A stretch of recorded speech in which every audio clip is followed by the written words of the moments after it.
Hey everybody out there in Freeblades land. Hello from the 3Js, Jacob, Julie, and John. Jacob and Julie are going to be playing a game of Freeblades with 2 starter boxes, 250 gold free bands.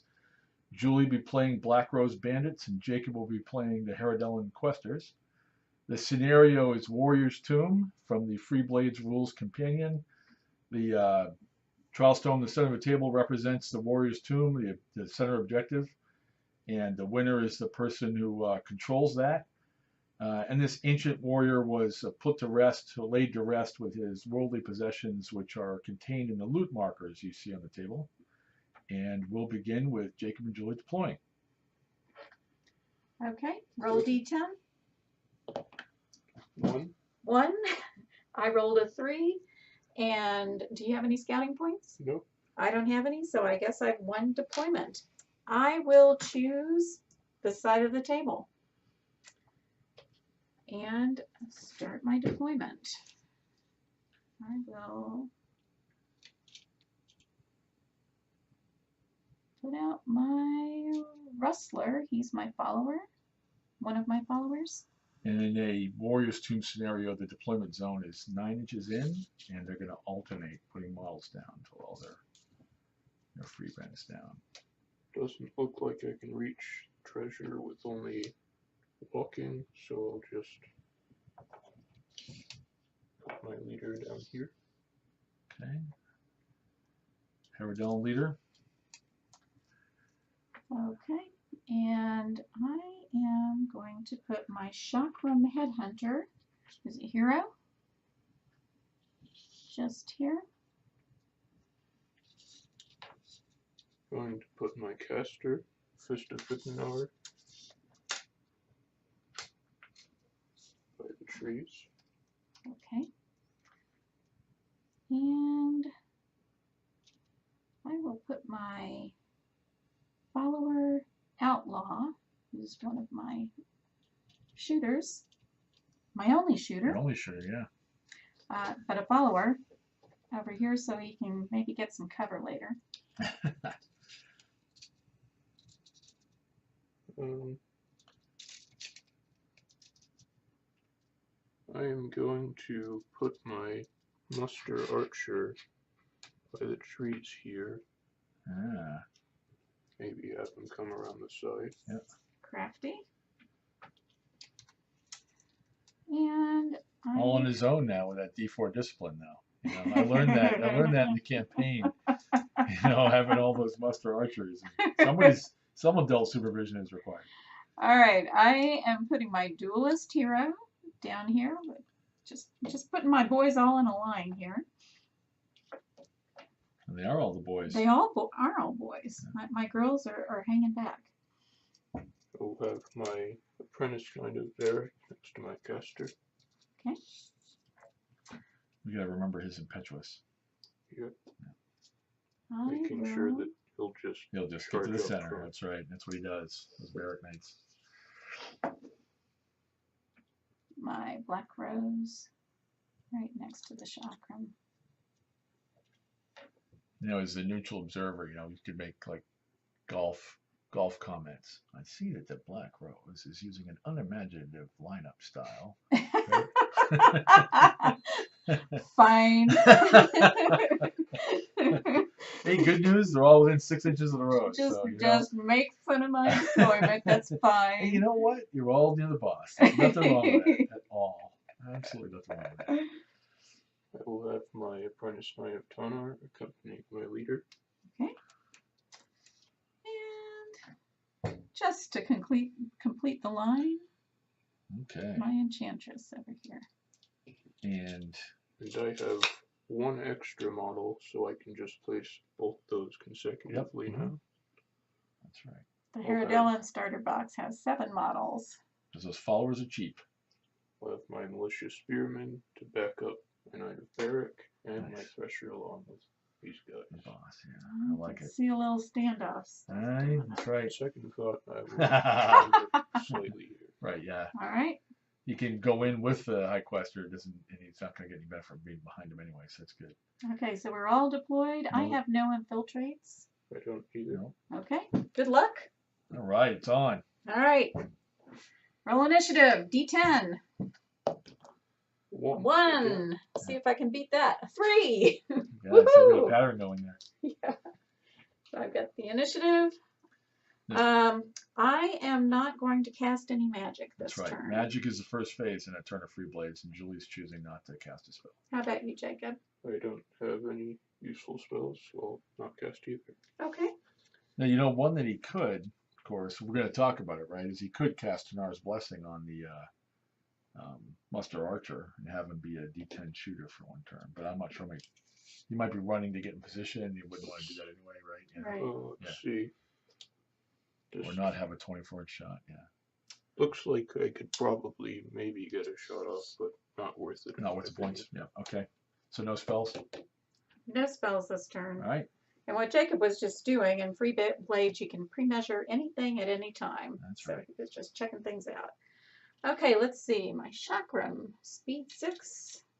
Nobody's going to get up to one of these treasure chests without running, so no special actions this turn, but I'm going to put him in position to do something next turn. That's right. No mounted models, no infiltrators, no fast-moving barbarians, no flyers. Nothing like that. You guys are right off the cover of the rule book. Old right. school. I like it. So here we go. So the chakram ran, but he's touching the loot marker? He is. Yeah, okay. And we'll go ahead and do the same with the rose. Oh, you know what? I'm gonna, if you don't mind, I'm going to cheat. Yes, I'm going to test to delay my outlaw. Before she goes, okay. Yep. No, he is on hold. Okay. So when would you roll 1? Yes, I did roll a 1. So Julie chose a delay action with the outlaw. And if she was successful, which is a discipline test, she used the leader's discipline test because at the time the leader was within 6 inches. And if she had rolled a 4 or higher, which is a standard discipline test target number, she would have been on delaying. The outlaw would have been able to move after Jacob's movement was over. But she failed it, which means the outlaw's on hold. He can still react and shoot, but he can't move. kind of a bummer. Kind of a bummer. All right, so she is just going to move up here so she can kind of help It's with worse things. it's worse when your engaged blade dancer fails a delay, but an outlaw turn 1, not the worst thing in the world. Not the worst thing. He will not be attempting to delay second turn. That's right. See, wrestler is speed 7. Yep. Yep. So he's gonna just kind of run around. All these guys are gonna attempt to get some goodies next turn. Poor warriors. These bandits are in looting his tomb. No Okay. rest for him. Okay, so this guy is not. Let's just staying treat it Yep. as. Okay. All right, so and he is hanging out. All right, Jacob. Alright, my Knight of Barrack looks like I accidentally put him just outside the range of my leader, 6 inches. So he has to use his discipline when he wants to move for the impetuous. If he fails it, he charges the nearest enemy. So He's D8. his apprentice is a D8. He succeeds, so he can just Do what he wants. move normally, Yep. and that was a 6. Yep.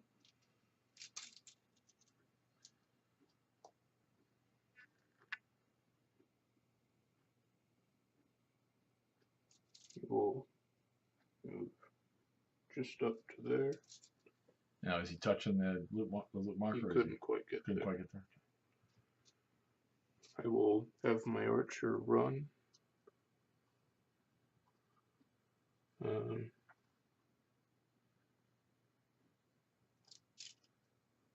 Go just up here, and since he ran, he won't be able to shoot this turn.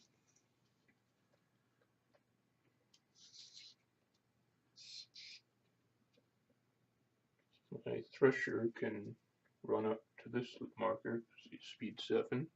Okay. And both of these guys can actually touch the treasure. Okay. You know, one of the advantages of when you don't cast on turn 1, because there's no good spells you want to cast, is that your caster is free to Right. free to sprint. Yeah.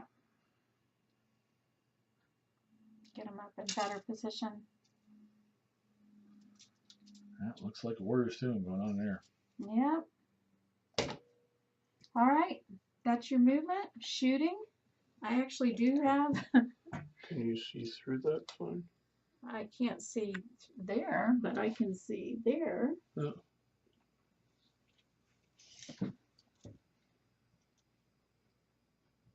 And that is going to be far range because it is over 20 inches. I think he's the closest model to me that I can see. Does look like it from here. I mean, I think yeah, that's right. I cannot see through because the way I've positioned here. Have you got a clean shot or one of your models concealing them? I think it's a clean shot. Okay. Yep. So rolling a big D6 and I've got to spike it. 3. Nope. Nothing doing. That die was nice and clear. That was a 3. So shooting is over? Just because it was the first shot we've taken, let's just talk about what would have hit. The Barrack Knight's a defense 4, and the outlaw didn't move, which would have been a -1, but he's not suffering that. He was at long range, which is -2, so you would have had to roll a 6, which is why you said you had to spike on a D6 to. Yep. Okay. Spiking in Freeblades is rolling the top number on a die, and you can continue rolling and add them together until you stop rolling the top number. And it's called exploding and cascading. Other games, what we call it, spiking. So you would have needed a spike. And I think that's it. Is that right? That's it. So No melee. So we go on to roll next initiative. turn. Roll initiative for turn 2. Yep. Okay. D10s. 1 again. You are consistent. You're consistent. 2. You guys. That's great. All right. Seize the initiative with your 2. Woo! And now. All right. So my spell for this turn, I am going to attempt to summon a spirit warrior. Aha. That will cost me 3 power. Okay. 3. And Julie, you took 4 away. oh, well. Put one of these back. 3, 4, Yeah, math. math. Okay, and let's see if it goes off. My target number is 4 because it's a summoning spell. Okay, here we go on a D10, which is your cat. 2, it does not go off. No, so all that power for nothing. Target number was 4 because it's a summoning spell, normally 2, and she rolled a D10 because the caster rating of all the casters when they start out in the game is D10. It can grow during a campaign, but they start at D10. I will attempt to cast Sylvia's Second Chance, which lets me re-roll 1 friendly die once this turn. Its base cost is 2, but my caster has armored casting, which gives him a -2 to his casting roll. So I'm going to spend an extra 2 power so that I don't have that. Right. So it'll cost 4 in total. And the extra power is cast through the talent Chosen Warrior, which the Fist of Ridnar has, which allows him to spend power to overcome a couple of his potential negatives. But he runs out of power faster than other casters that way. All right, so now I have target 4 like normal. Target 2 like normal. Yep. Goes off with a 4. Yeah. Now, am I within range? No. Just outside 10. So I cannot Julie counterspell that. Right. Julie was checking to counterspell. If you want to try to counterspell a spell that was cast, your caster's got to be within line of sight and their caster rating in inches, which is 10 for these guys because they're D10 casters, of either the target of the spell or the caster. In this case, it's the same for that spell that Jacob was going to cast, and then spend the same amount of power they did and beat the die roll. But she was not in range. So that's what Julie was measuring. Her enchantress, just outside of 10 inches from the Fist of Ridnar, right? Yep. Okay, so casting's cast, and you've got a Sylvia's Second Chance, right? Which is a reroll. Yeah. I got something for you here, I think. Just to help you remember. Right? Nice. It's the word reroll in the back of a 50-mil base. Could have just had like a temporary Destiny Stone. Yeah, that's also true. That's a good idea. Yeah, I like that. Sure. All right, so. Okay, so my movement. Yeah. Okay, so the chakram is going to first attempt to break into that chest. That's a strength test, target number 7, and the chakram has D10 strength. So I'm going to be rolling a D10. Target number 7, go chakram. No, 3. Okay, so he has attempted to open that chest.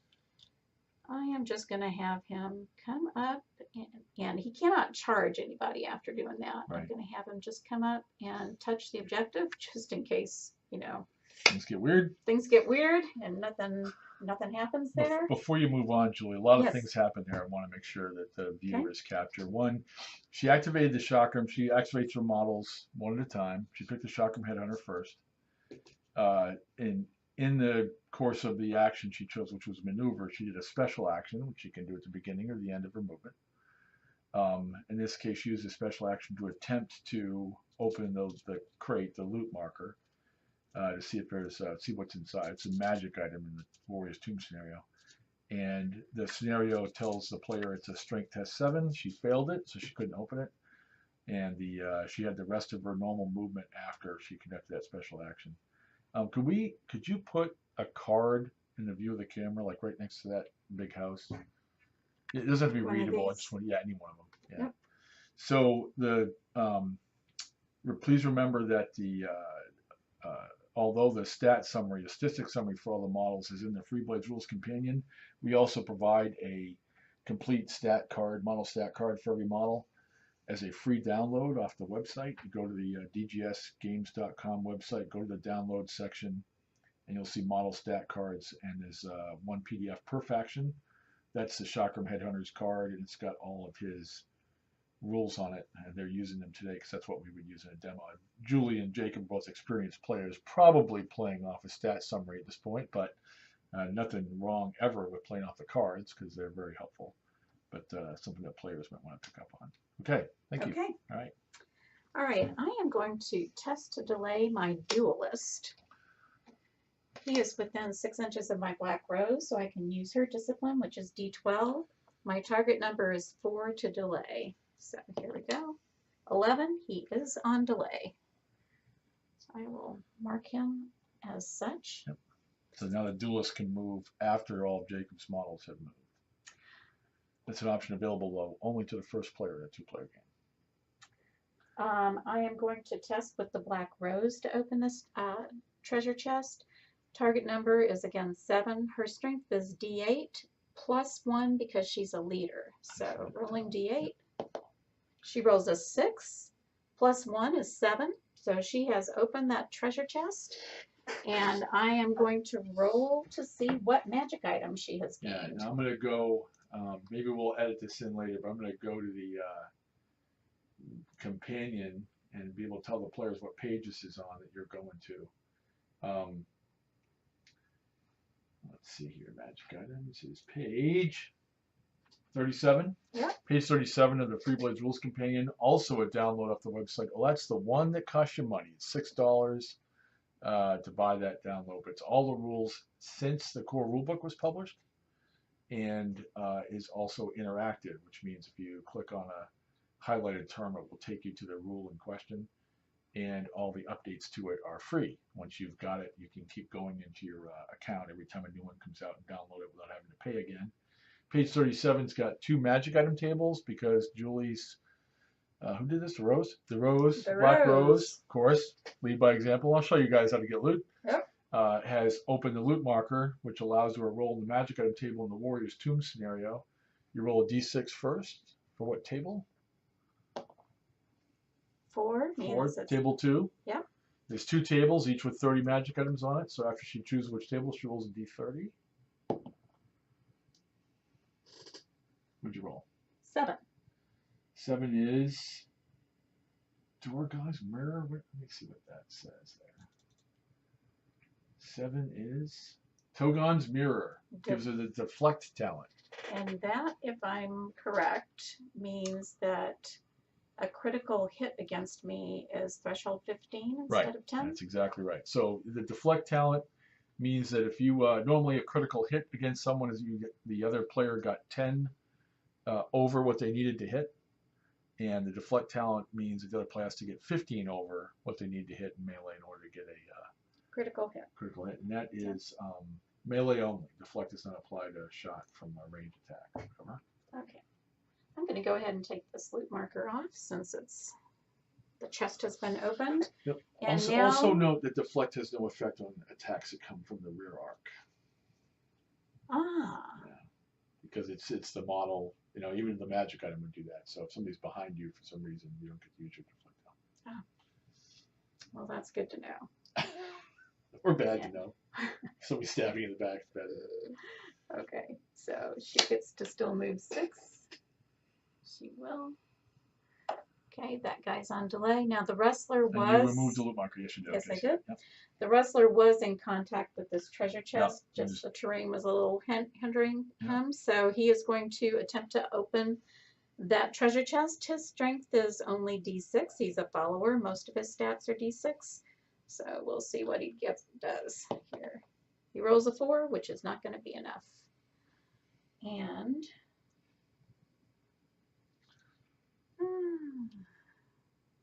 I think I'm just going to move him so he's not the closest model to that fearsome Master Archer over there. Now these hedges would just be no run. Yep. We'll just So- play them as rough terrain, so Alright. you can't run through them, but you can move normal speed. Okay. So I'll just move him over here. Oh, I'm sorry. Apologizing to the house. Close the door. Enchantress. Might not be in a horrible spot. I'm thinking that. The archer's kind of hunting her. I know, but she's got that dodge. She does have D12 dodge. Let's see. I don't think I mind her being there. Do I want my outlaw to shoot this turn is the question. Or do I want him to just get in position so that it can shoot better next turn?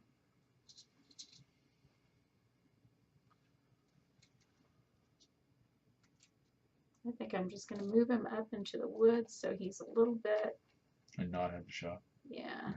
Now I will move him, I think, where, well, he's on the edge, so I think Jacob can still probably see him. Yep. Otherwise, you could move him again to get him on the edge next turn. Yeah.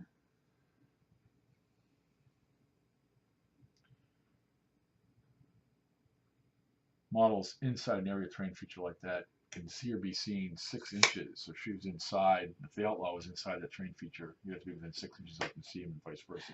It'll still get concealment. On the edge, you'll get concealment, and you can see or be seen line of sight. Now the outlaw, because of the reload talent on his crossbow, can only move up to half his speed and still get a shot off. So even though he moved only within his normal speed, he still cannot shoot this turn. Okay, and I've got my one model on delay, so It's the Jacob show. it's the Jacob show. First, I will roll my Knight of Barracks discipline. He'll be using the leader since he's close enough this time. Yep. He's got a D12, 6, He's and good. he'll be fine. If he had failed it, he would have been required to charge the Black Rose because she's the nearest enemy model, but he passed it, so he's under control. Now he is going to walk up to here, which will let him take the test for that treasure marker. He has strength D8. 4. Nope. That will not go off. Nope. Now where he is within 6 inches of the archer, so he has the shoot them talent, so the archer can choose anyone Whatever he to wants. shoot. Yep. Adult supervision has returned to the Muster Archer. Well played. Now my Fist of Vidnar. Let's I see. tell you, trying to keep 6 of them or more under control in that campaign is tricky. He will move in front of my archer so the duelist cannot charge him. Ah, And now he'll have a guaranteed shot at the crossbowman. Looks good. I will now take the test with my leader, who also has strength D8. 7. It becomes an 8 because of the leader talent, but 7 was enough all by itself. All right. So we're going to go roll the table again. The leaders are doing well. Yep. I'll roll the Yep. D6 first. It's a 4. Top table. I know. Sorry, bottom table. Table 2. 4, 5, 6 is table 2. Oh, you went to your D30. Here you go. Use this one. Guys, just cracking these crates open. Let's see, 9. Belt of Fazik Kel. You get dodge on who? My leader. Now, who? Nice. Now, here's an interesting thing. Normally, a model in armor value 6, like the plate mail, like the leader there. There's some talents they can't have because their armor's too high. But if you have it from a magic item, the prereqs go away. You can have that talent. So because it's magical. even if something about now, I think in this case dodge actually doesn't have that, so he's got it anyway. So he's good to go. You can take that marker off, yeah. And he gets to move normally. So that's 2, right? 2 we've opened, 1 each. Yep. My leader will move within 3 inches of the objective and line of sight the Good rustler job. for next turn. Good job. And let's also just sort of keep in mind that while we're using the trial stone for the Warrior's Tomb, just because it's sexy, in Warrior's Tomb, the objective actually has no effect on moving the line of sight, so you could charge right into those models through it next turn. And we'll get a flat out there represented if we have to. My Knight of Tanar is not within walking distance of the loot marker. Either direction. Just barely, right? Oh, she's speed 5? Yes. Okay. I will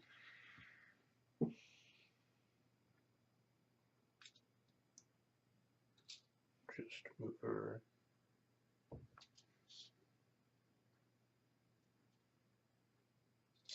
think I'll move her this way.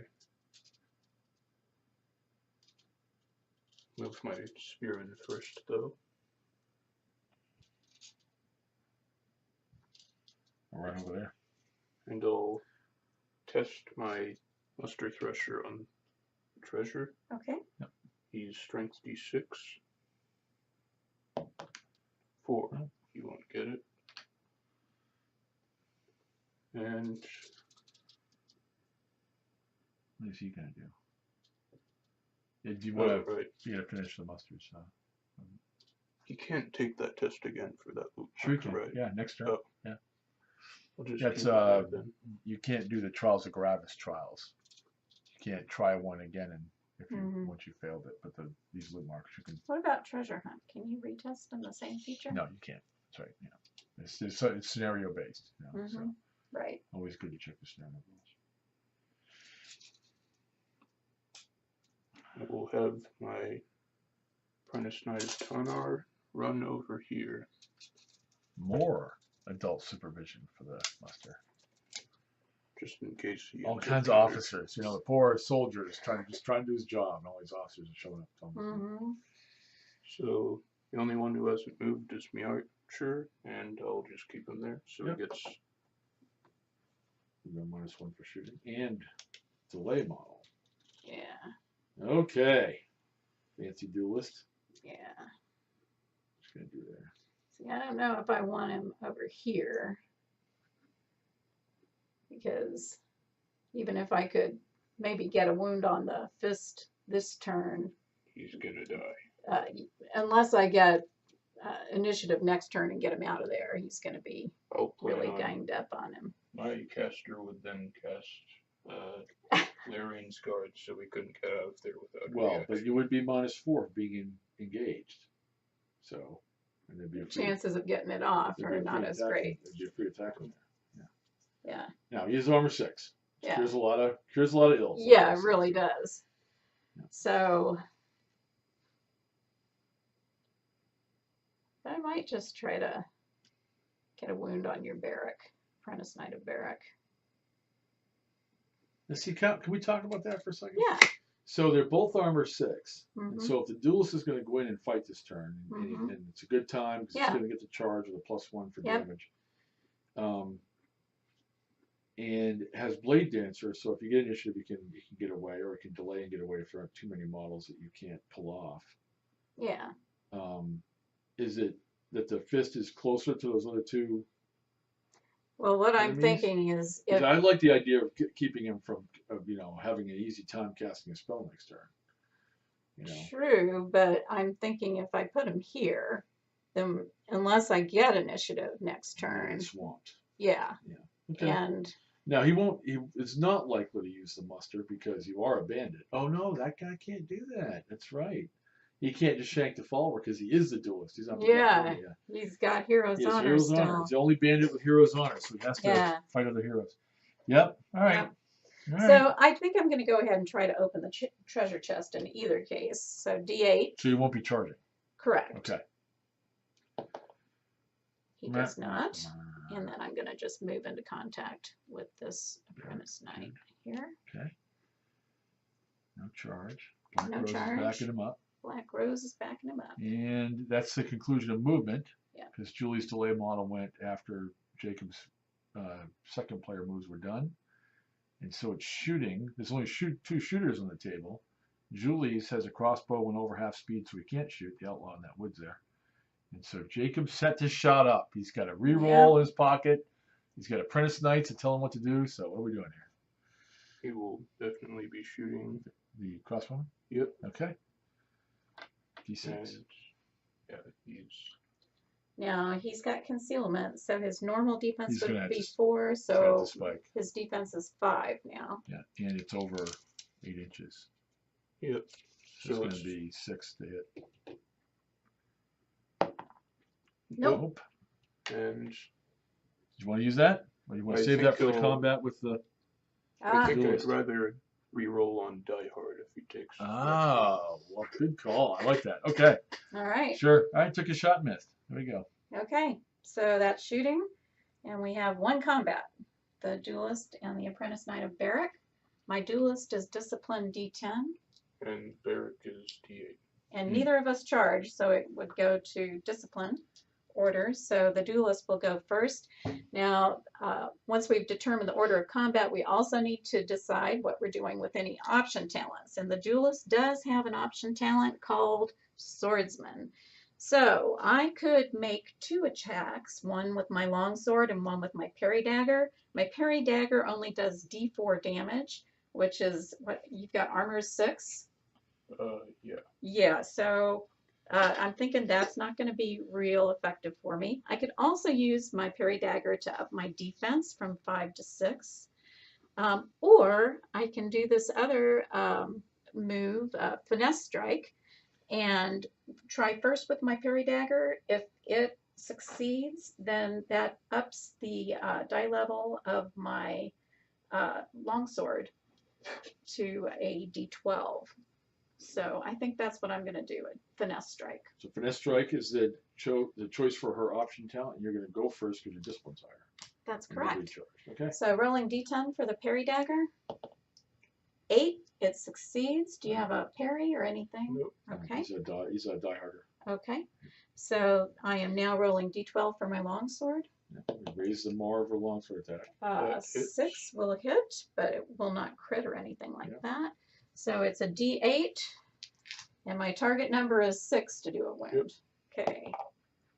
7. That'll hit. I'll do a wound. That will do a wound. He's going to Die Hard with endurance D8. So if he gets 7 or higher, he ignores the life point. 8. 8. Whoa. 8. Ho. 5. So that's okay. Let's count that out. 21, right? So and he needed a 7. So that's a crit. It's 10 over. So he ignores the wound, and since there was nothing else to get out of that level of critical success, the game assigns that Knight of Barrack a Fate Stone, which is a future, can be cashed in for a future reroll on any roll it applies to him. About as good a result as he could get, and he didn't use the reroll from the Sylvia's second chance to do it. So and now he gets to attack my duelist back. The duelist, yes. He has more D10. 4. Does that hit? It does not hit, and I am not going to carry He does have a reroll. Let's decide that first. Oh, that's true. Okay. You use it? Why not? That's Why the not? only thing I I agree. have left for it. Why not? 5. 5 will hit. I do have a parry. I will parry with my parry dagger, which adds 1. Yep. So I'm trying to. You rolled a 5. Yep. I'm So you trying need a to 4 block higher. that, so I need to roll a 6 or better. Yep. Twice. And That- 5 plus 1 is 6. Yeah, so let's cover all that. So in it's very, very good. Okay, in Freeblades, when you're trying to do something, it's always meet or exceed the target number. And when you're trying to block or oppose something, it's always exceed. So Jacob, his attack rolled a 5, which hit the duelist.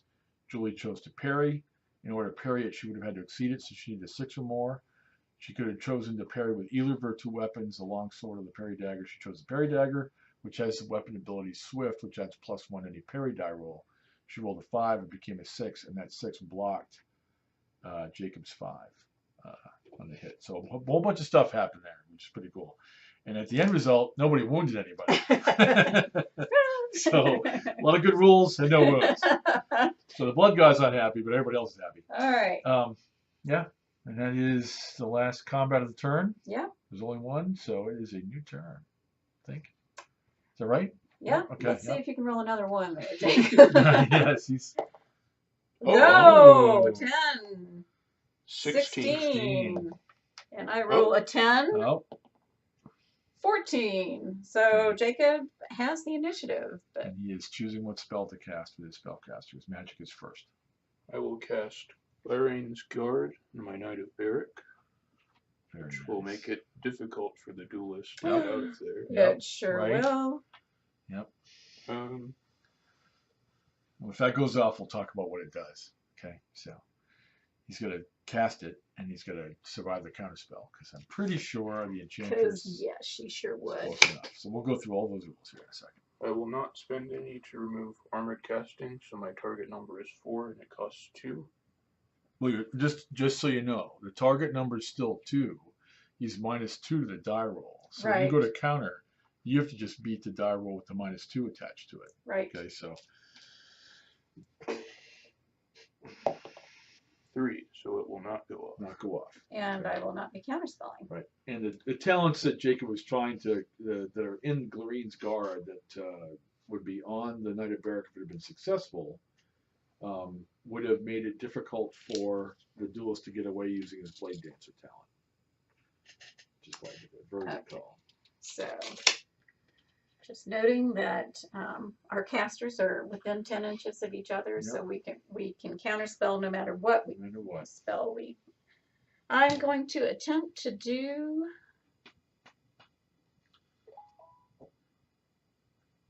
I'm going to attempt to summon a Spirit Warrior again.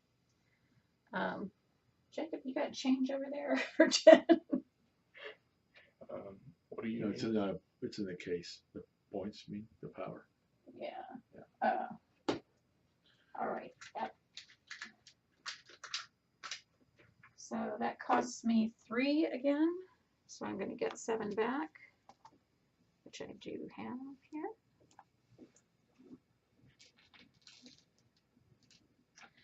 And my target number is 4. I get a 4. Do you like to attempt to counter that? I think so. No, it will cost me 3, right? 3. 3. But armored So- casting still impacts his counterspell, So right? so my final outcome would need to be a 5 or higher. With my armored casting, it would need to be a 7 or higher. Correct. Because you're trying to block me. I will not remove armored casting, so I'll need the 7. Okay. And you will pay 3? Yep. Nope, 1. Okay. So you cast a Spirit Warrior, and you were I successful. did. Okay. So where do I want that guy to be? He has to be within 6 of me.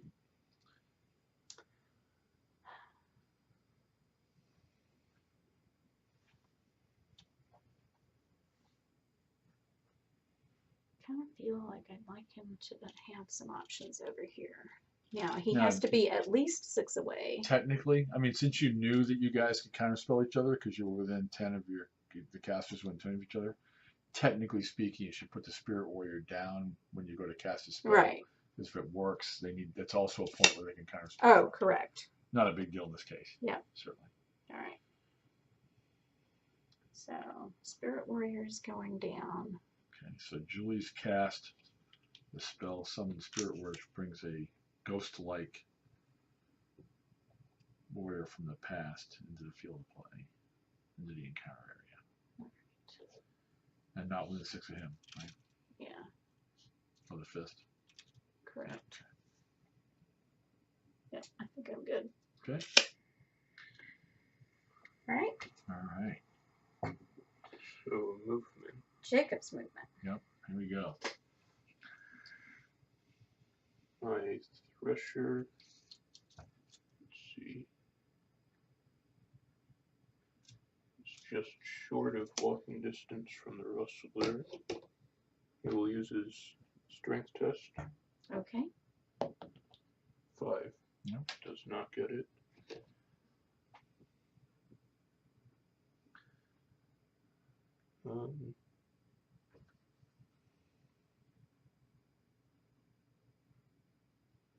Now this objective is has no impact on movement or line of sight. It might be a good time to replace that with just a normal objective marker. What do you think? Because Yeah, because you could charge across, move Right. across it. That's a good idea. so we're gonna just put this down instead.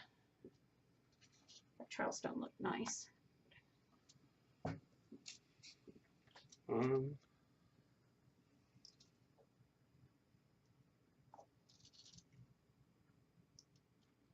My Thresher will maneuver into contact with the chakra. No, Okay. no. Not yet. So when you go to maneuver into, I know Jacob knows this, when you go to maneuver into contact or charge into contact with an enemy model that hasn't moved yet, or it's on delay, you tell them first because they Right. have reactions, right? Yeah. Mm-hmm. So the chakram could evade or counter charge or just stand, and so he's gonna. Yeah, and I think actually the chakram would countercharge. Okay. Now, how far away are they? 7? So actually, I think I would not get the charge off. Well, since that's the case, maybe I'll just stand. Alright. On second thought. And he cannot charge, right? Right, because he's a Because- special action to Yep. try to open the crate. Right? Yep. Okay, good. Because I kind of like him in contact with the objective.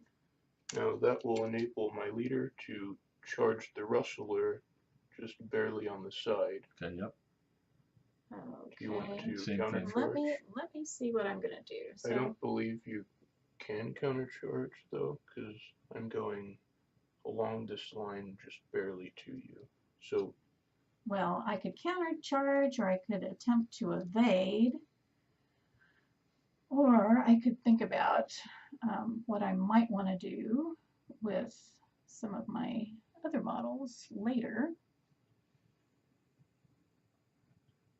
Going a Rustler with a High Quester. Yeah, that's interesting. Mean. That's interesting. He's got the chakram under control for the moment. Yes, he does.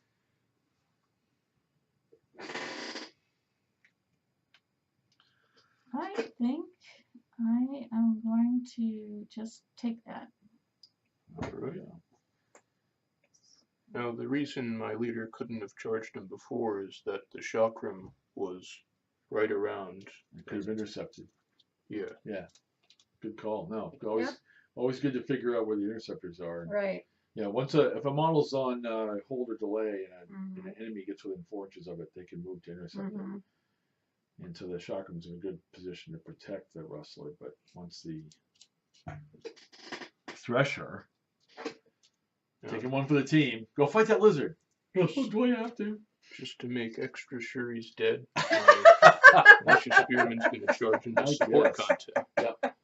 Jacob's absolutely right. You said it right. It's that support contact. A model with standoff. In this case, the Militia Spearman has a long spear, can fight over the shoulder of a friend, so can fight an enemy model that's in contact with a model they're in contact with.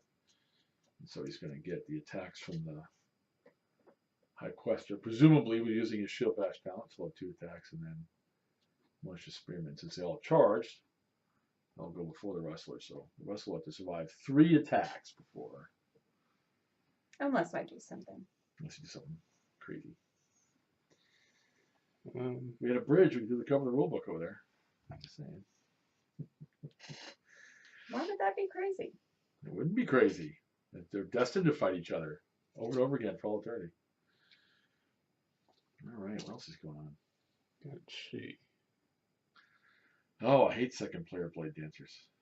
It's the worst. It's an awkward situation for my caster in Knight of Berwick. I think I will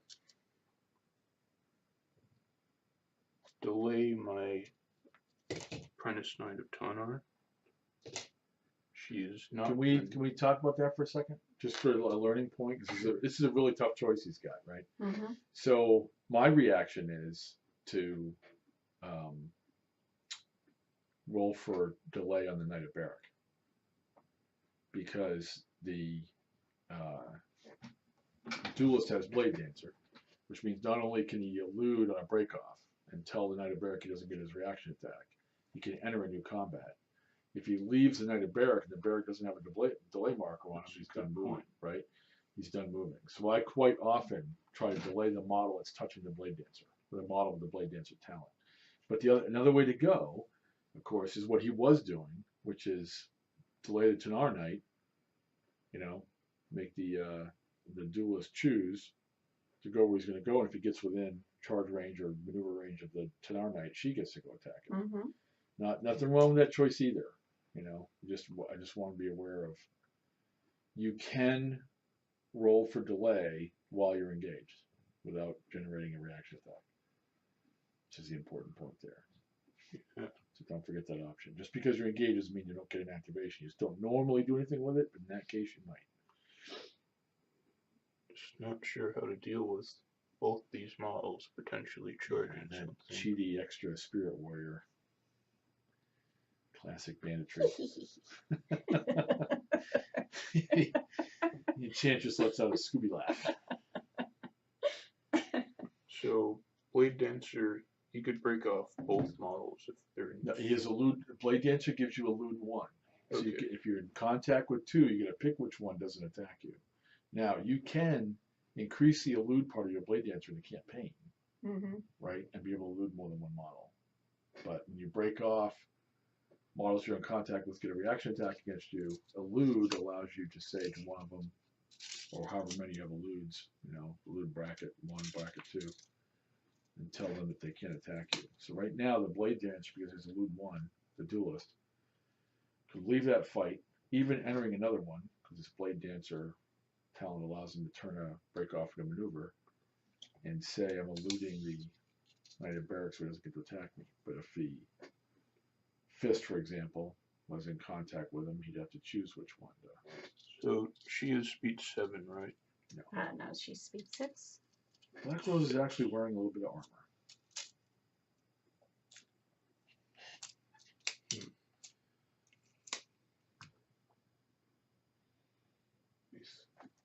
So this marker, is that passable? Yeah, the loot markers have no effect on movement.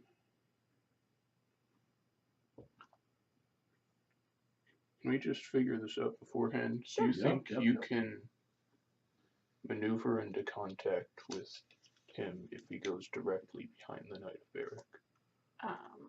If he goes directly behind. Like if I go right there, so.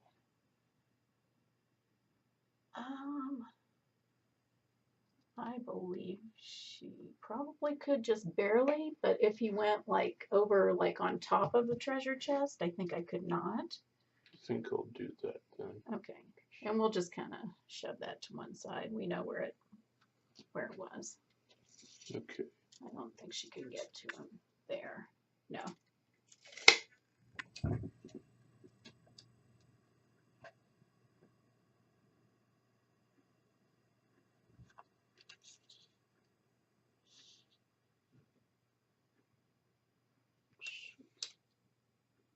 So that doesn't help me too much.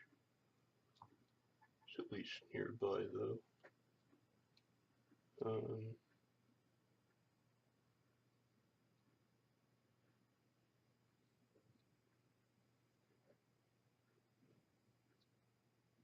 I will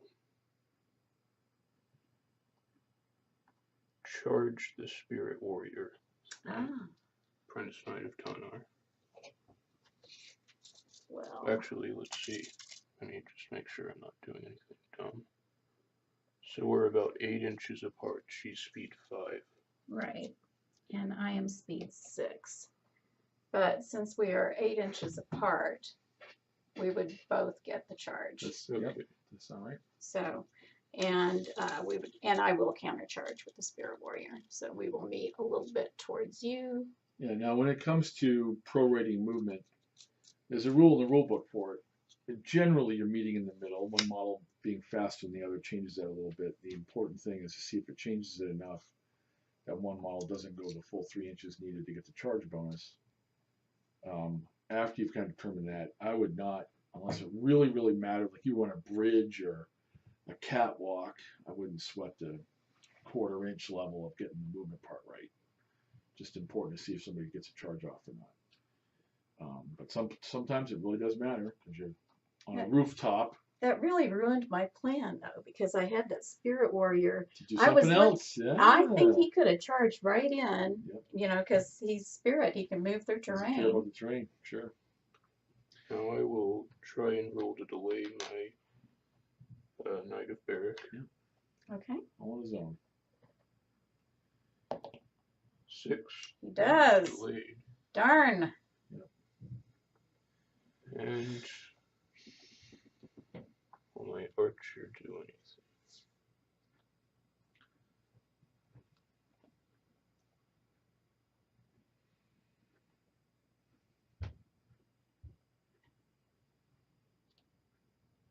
I think I'll just stay there.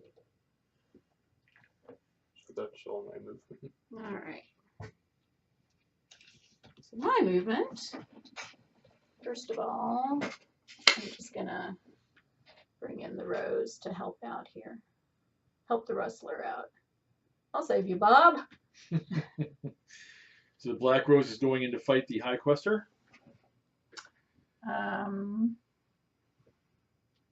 So that would mean I'd have to attack her, right? Or does it? Because of Hero's Honor, you would. That's correct. Even though I'm... Okay.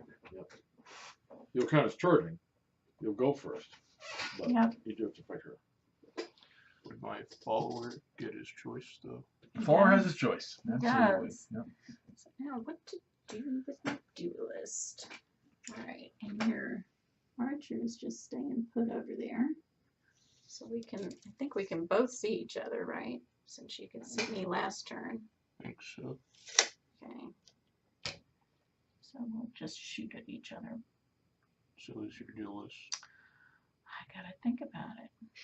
Is there anything that I can do that would, that Apprentice Knight of Berwick is just gonna come back and engage me again, I believe. Well, I've helped on both sides here, right? Remember that you're faster than he is. True. You could be just outside of his ability to reach you. Good. Well, I don't know how useful that is, you know. it can be very useful, actually. Because I can just come over here. Yeah, because now, before you do that, though, Yes. just remember, it matters how he's faced, too, right? Yeah. He can still charge. If he's completely free when the time comes for him to move, like he looks right now, Yeah. he could do a charge action. Would he have Who would he been charge? repositioned before? From what? Or not? I mean, had his facing changed? Yeah, I forgot about he's that. not had an opportunity to change his facing since you Okay. charged. Yeah. So Okay, if the so duelist is behind him, he won't be able to get a charge off, but he could charge the chakram from there. Looks like. yeah, could. With impact, and of course, as time comes to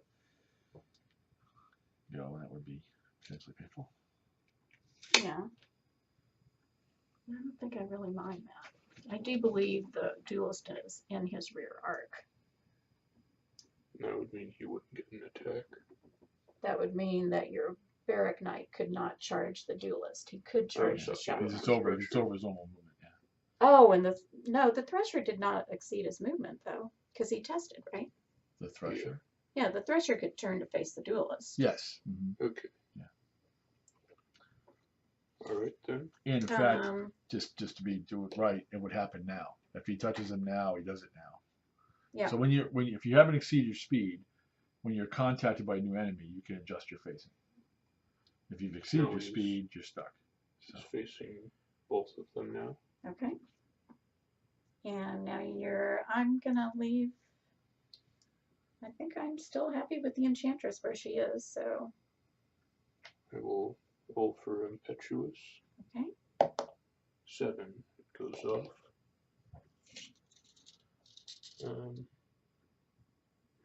Not too worried about this combat, and since the Spirit Warrior is just a summoned model, it won't count to break points. Yep. I think I will charge the Shocker. Okay. And now I can use my Bull Rush ability. Ah. Make an opposed strength test. Okay. So I'm setting the target number on this, correct? I think so. So I'm rolling my strength. I roll a 10, 12. So you have to meet or exceed a 12. And that does not do that with a 3.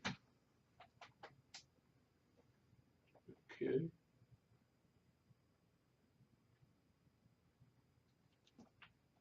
All right. And charge marker on him. And that delay comes off. Good. And your fist is right beside that chest if he wants to take a shot at it. Enchantress cast a spell, so as you know. Yeah, okay. So what happened? The duelist went over to fight the Thresher. Thresher faced him. Barrack Knight now left free with his delay marker on. Charged the Shocker. Yep. Okay. All right.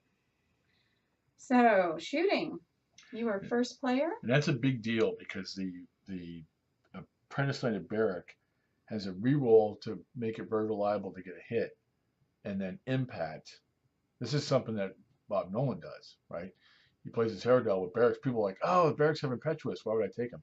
He recognizes that's what got him the point break to get a little bit better, talents on him. And that impact talent is not to be treated lightly, especially with a battle axe in your hand. So that's a choice of 2 D10s like Linus. So I would not, look down my nose. That is a nice talent. What's we're in the shooting step because shooting phase. Yes, and Jacob was first player, so he will go first. Yeah. But it's simultaneous. Would it appear that we're both concealed to each other, right? That's how it looks. I would agree with that. Okay. Yep. The outlaw's concealed because he's in the woods, but shooting back at you, he's partially obscured by the fight between the Spirit Warrior and the Apprentice Knight of Dinar. So they're both obscured, right? Yeah. Well, the outlaw is just because he's in the woods. Yeah. Right, So, but you're both, it's a concealed shot either way. So you're both going to have to spike the hit. All right. Nope. Roll a 2. Outlaw. 6. Ooh. Blind squirrel found a 9. Feels like a hit. Let's count that one out just to show it's a hit. All right. All right. The Muster Archer's defense 4.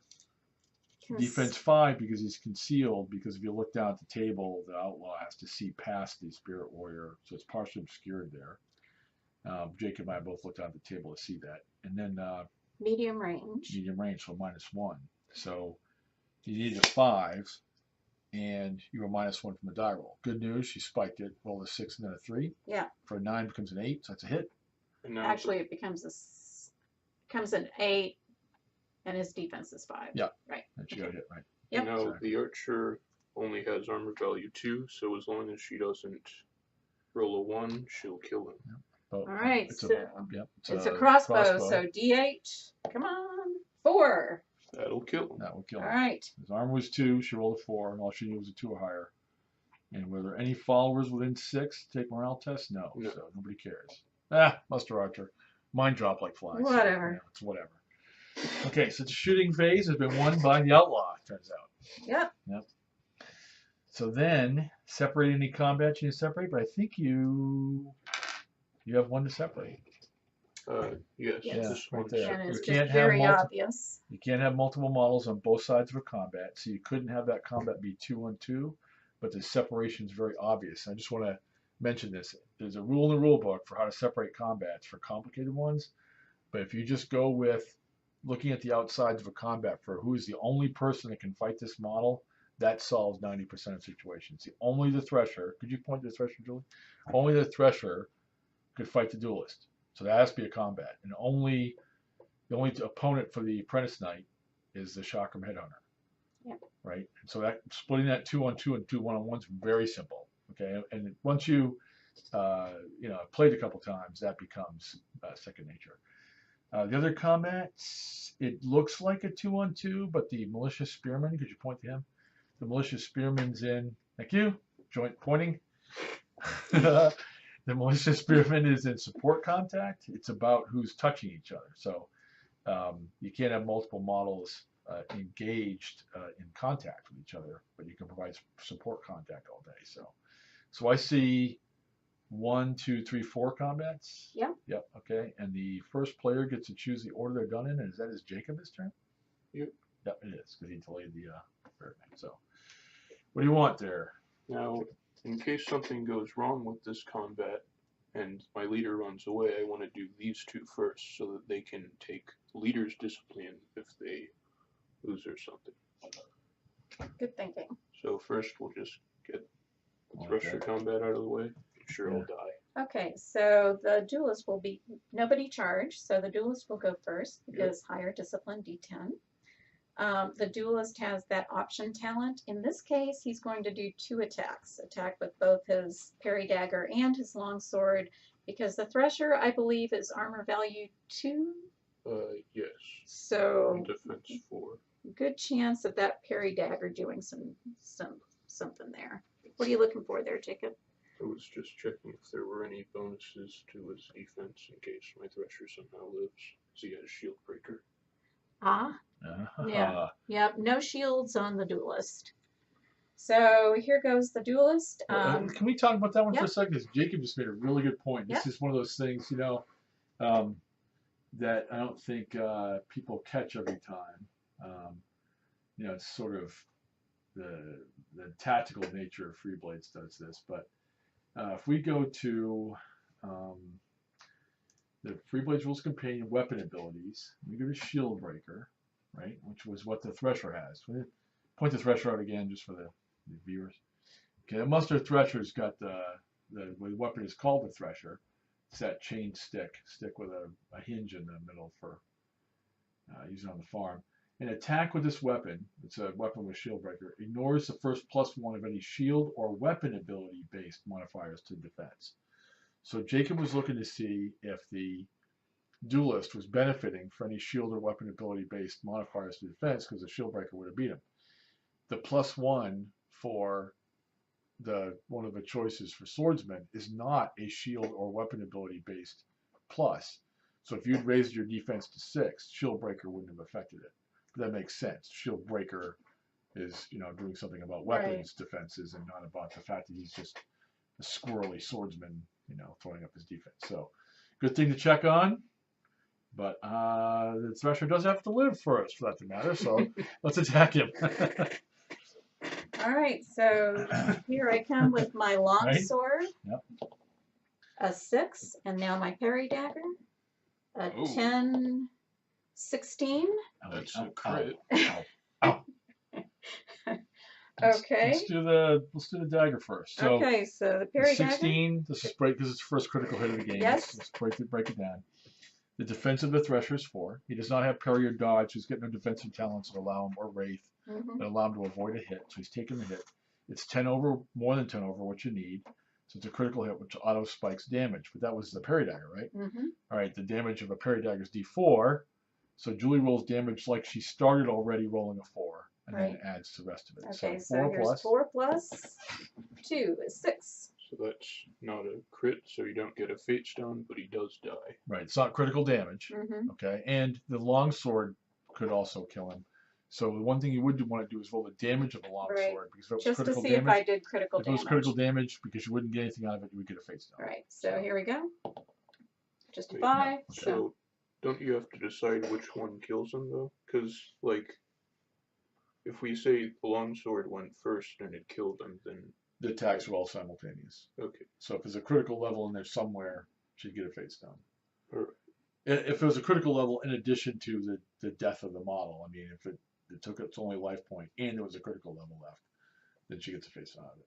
You know, so if they were in order for some reason, like with Quick Strike or Raven's, some other reason why they were in different orders, then you have to figure out, you know, which one was first. But both those attacks are happening at the same time. Okay. Now you Okay. get your 3 entry. Okay, yeah. So right. So since the duelist won the combat and so the duelist is alone at the end of the combat, not engaged once the combat's completely concluded. There's no morale test for it, right? Because there's no Paradome followers nearby. Then the duelist gets a spearman, but he's engaged. He's engaged, right? Okay. So yeah, engaged models have the rule. We're a little busy here, so they don't have to take morale tests for seeing other models die because they're involved in the combat. So there's nobody out there unengaged and a follower to see the Thresher die and take a morale test for it. So the combat's over. So Julie gets to choose a 3-inch reposition move, Which I'm going to move just into contact with the apprentice Knight of Berwick. Okay. And that will not matter for the combat this turn. Jacob's right. That is correct. You reposition into a combat. You can, but you don't influence the combat that turn. Okay. And then Jacob's choosing the next combat out of 3. Actually, let me see. When I reposition him, I think I want to change his facing just so Okay. it's a little like that-ish. Okay. Alright. We'll Next. do this combat next. Okay. And Right. your apprentice knight will go first because he charged, Yep. and I did not. He's got more D10. Okay. My defense is 4. 1. I will use my Fate Stone for this. Okay. 9. 9 is a hit. I don't have anything like a parry or a dodge. Alright. Now because of impact. You're going to roll your 2d10s. Yep. All right. Give it to me. 5. 5. Will wound. 8. I'll take the 8, but I don't think it matters. Yep. Either one will wound. Okay. I will come back with my d10. And your defense is? Did he use the Fate Stone to reroll a hit? He did. Okay, right. All right. So make sure we count that. Yep. Defense 4. I roll a That'll 6. And you don't have a parry or a dodge? Nope. I have a d8 plus 1 weapon. Oh. This really good thing, D10 right? plus 1 weapon, because the chakram has a talent called Furious, which says his damage die level increases with every wound that he takes. So he's actually rolling now. Before you roll, Julie, Yes. Notice that Jacob's Knight of Berwick charged in, so he went before the chakram had ever did in combat. So the wound is there to turn Furious on when the chakram was back to his attack. If they had been fighting if they had the same discipline of neither of them had been charged and the attacks had been simultaneous, the attack back by the chakram would have occurred at the same time the wound was showing up, and it wouldn't have affected Furious. So something to note here is basically the charge was a disadvantage to me. I mean, I could have died before getting my attack in, but that was unlikely. So this really just more or less. Maybe. I mean, you want to score a wound on him anyway, and it does increase your chances of scoring a wound with impact. So. Oh, Yeah. oh right. Yeah. I forgot about the charge. But he'd have to charge either way. Yeah. All right. So D10 plus 1. 4 plus 1 is 5. And his armor value is 6, so that doesn't hit. And I have lost the combat. You have. So before you start rolling, Julie's lost because the chakram headrunner took a wound and did not give one out. So she took more wounds than she gave. So the chakram has to take a morale test. Chakram is within 6 inches of his leader, so he can use his leader's discipline. Target number is 4. Most Black rolls a d12, rolls an 8. Is it an 8? Yep. Okay. So he's good. Yep. He passed the morale test. We're moving on to another combat. There are 2 left. We will see what happens here. Okay. So both my models charge, so they go first. Not quite. Oh. So your High Quester will go first. my Rustler has a whip that has a talent called Quick Strike. Quick strike doesn't work if you're in contact with some or attacking somebody who has a higher discipline than you. But his Malicious Spearman does not. You can't attack the malicious spearman. Oh, I cannot. Yeah, Ah, that's right. you So, caught me. Okay. I did. Let's just double check Good that. point. An attack with this weapon is treated as +1 die level discipline for combat secret purposes, unless the target is a model with a higher discipline. You can't use it against Yes. Okay. the Yeah. malicious spearman because he's not in contact with Yeah, you. because it's not a standoff weapon, so That's you right. cannot. Yeah. Yeah. Okay. So it's all Jacob. It's all Jacob. All right. Now my High Quester has Hero's Honor, and since he's engaged with a follower and a hero, he has to face the hero. Yes. David. Must face the Black Rose. Yep. So he's got a D12 +1. Are you going to shield bash, Jacob? Yes, I will. Okay. So I'll roll both. D12 and. D12 +1 and D8 +1. Yeah. Okay. And that means his defense will be 4. Yep.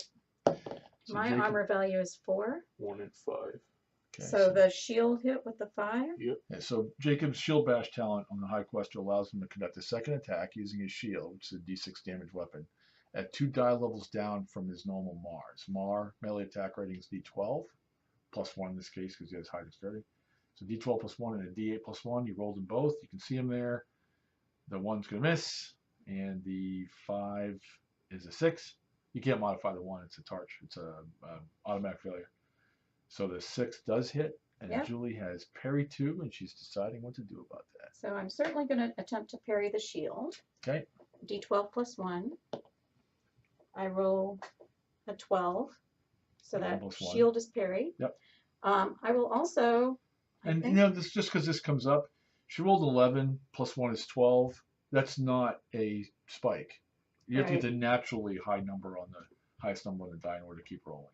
You can modify it up to that with modifiers, but you have to get the natural one to keep rolling and add them together. So she rolled a 12, which beats the 5. Yeah. So shield. She'll not hit. I am also going to attempt to parry the 1. Yeah, because if she gets 10 over that, she can riposte it. D12 +1. Only a 5. So. And the risk for that is there's really no risk because the 1's going to miss no matter what. But Jacob does get to choose who the malicious spearman attacks. That's true. The Malicious Spearman could Yep. come after the And Rose. she could parry that attack, but she used both her parries. So Yep. nothing from the High Quester. Now I the thought malicious that spearman. if she torched her parry on the 1, then I'd get a reverse. That 1 can't hit. Nothing she does can change the fact that you can hit. 1 is always a fail. Right. It's always a fail. So she's at now. Some people do it, Jacob, on a 2. I always do in my Gentle Blade Seeker. That's because he's a sword catcher. But if but the issue is the If same you roll a number, 1. the same number that allows you to hit. Same amount of chances of the number that allows you to hit, which is 12. You could roll a 1 for the parry, and a 2 would hit Right. because the parry of 1 resets defense to 1. But a attack of 1 can't hit no matter what they roll for parry. It's an automatic failure. So there is no risk to do that if they have an extra parry to give. Now, if she rolled a 3, it's not like it resets her defense to a 3. The only time your defense is reset when you roll a parry Is when you roll 1. to something lower is when you roll a 1. That's right. So yeah, parry's for new players. Parry's a talent. I would make sure that everybody read the whole rule for parry. And it's very common. It's got a lot of little swordsmanship pieces to it that gives Freeblades its flavor. And so it's very, it's kind of a very exemplary of how Freeblades goes is the parry talent. I would make sure I knew how that one worked. Okay, so the High Quester missed with his attack, and the shield was parried. So now my Spearman is charged into support contact. He doesn't have Hero's Honor, so he can attack the Rustler. Yes, he can. Right. So he's got a D6. Just fight my Quick Strike. And I know it seems like it might be useful to attack the Rose because she has no parry, but the Rustler hasn't attacked yet. Yes. And so he could put a model down before it gets a chance to attack, and he's defense 4 instead of 5, so he's an easier model to hit. Yep. And less armor, too. Yep. Less armor, I think. Oh, yeah. He's a 3 and she's a 4. Yeah, so good. I think it's a good call. All right. 5. 5 will hit. And the Rustler follower does not have dodge or parry, so he's been hit. He has. I'm charging in with a D8 long spear against armor 3. With a D8 plus plus 1 for charging. Absolutely, sir. 7, 8. Yeah, well, That is a dead wrestler. So we're trading followers here. All right. Now, one thing to note: if the rustler had stayed on, if my high quester had not charged, then he'd be piled on by 1. But because of the charge, he Right. wouldn't. Yeah. All right. So it comes down to the Black Rose. Has to score a wound and not lose the combat. D12 plus 1 against the High Quester. 10 plus 1 is 11. So that will hit. He's got parry. Let me think this over. Cover the rule book. Right? It is the cover of the rule Cover the rule book. book. Black Rose The versus Black High Rose Quester and the High Tom. Quester.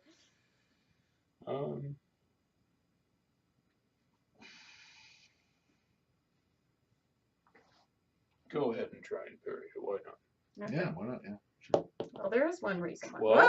Oh, that's a great reason why. 6. So that's 17. 17 I mean, against wait. my No, 19. 12 Right. plus 6, Yeah, 19 it's 19. against my, what did I roll, 11?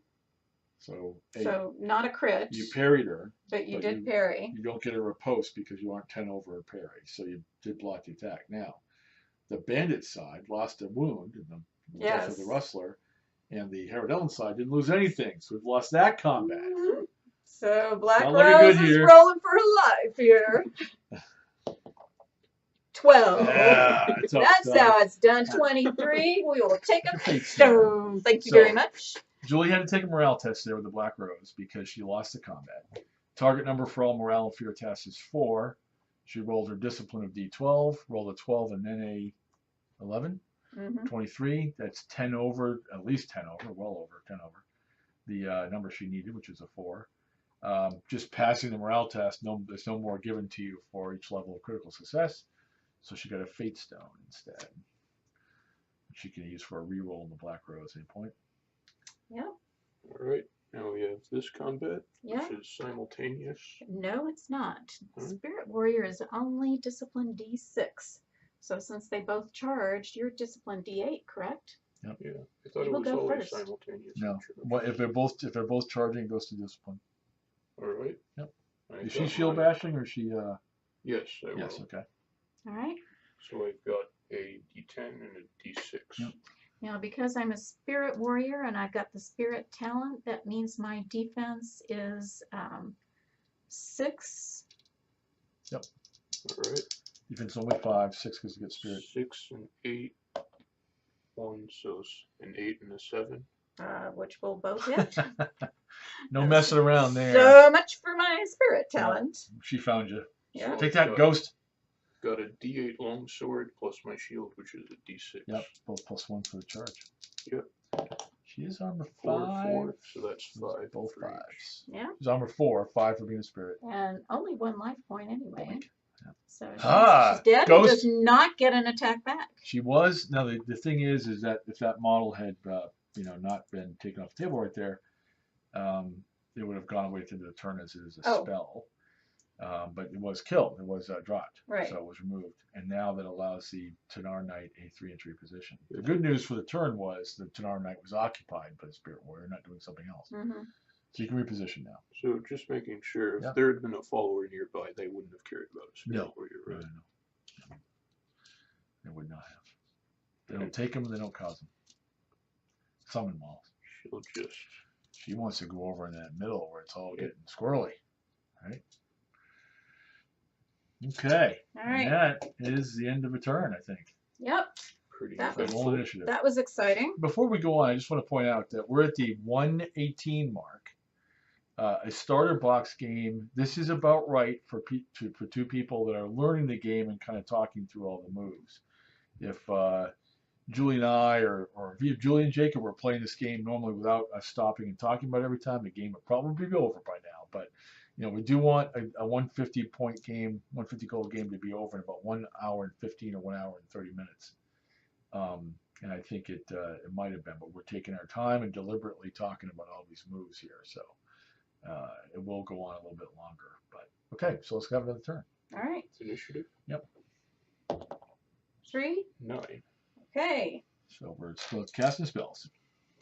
So my caster casts.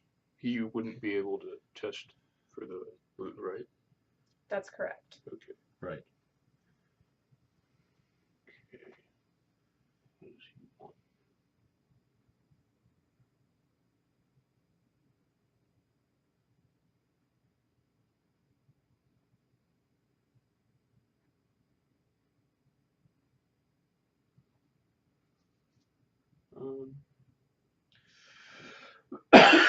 Excuse me, please. I will try to cast Hylia's Light on my Knight of Barrack, which means all melee attacks against him are at -2 by level 1.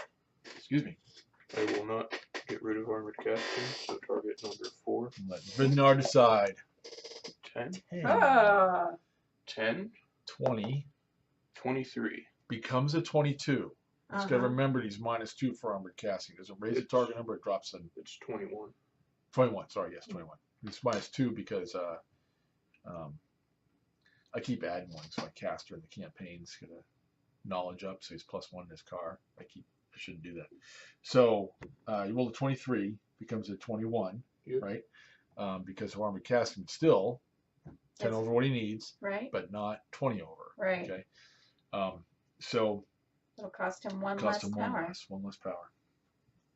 So you get one back.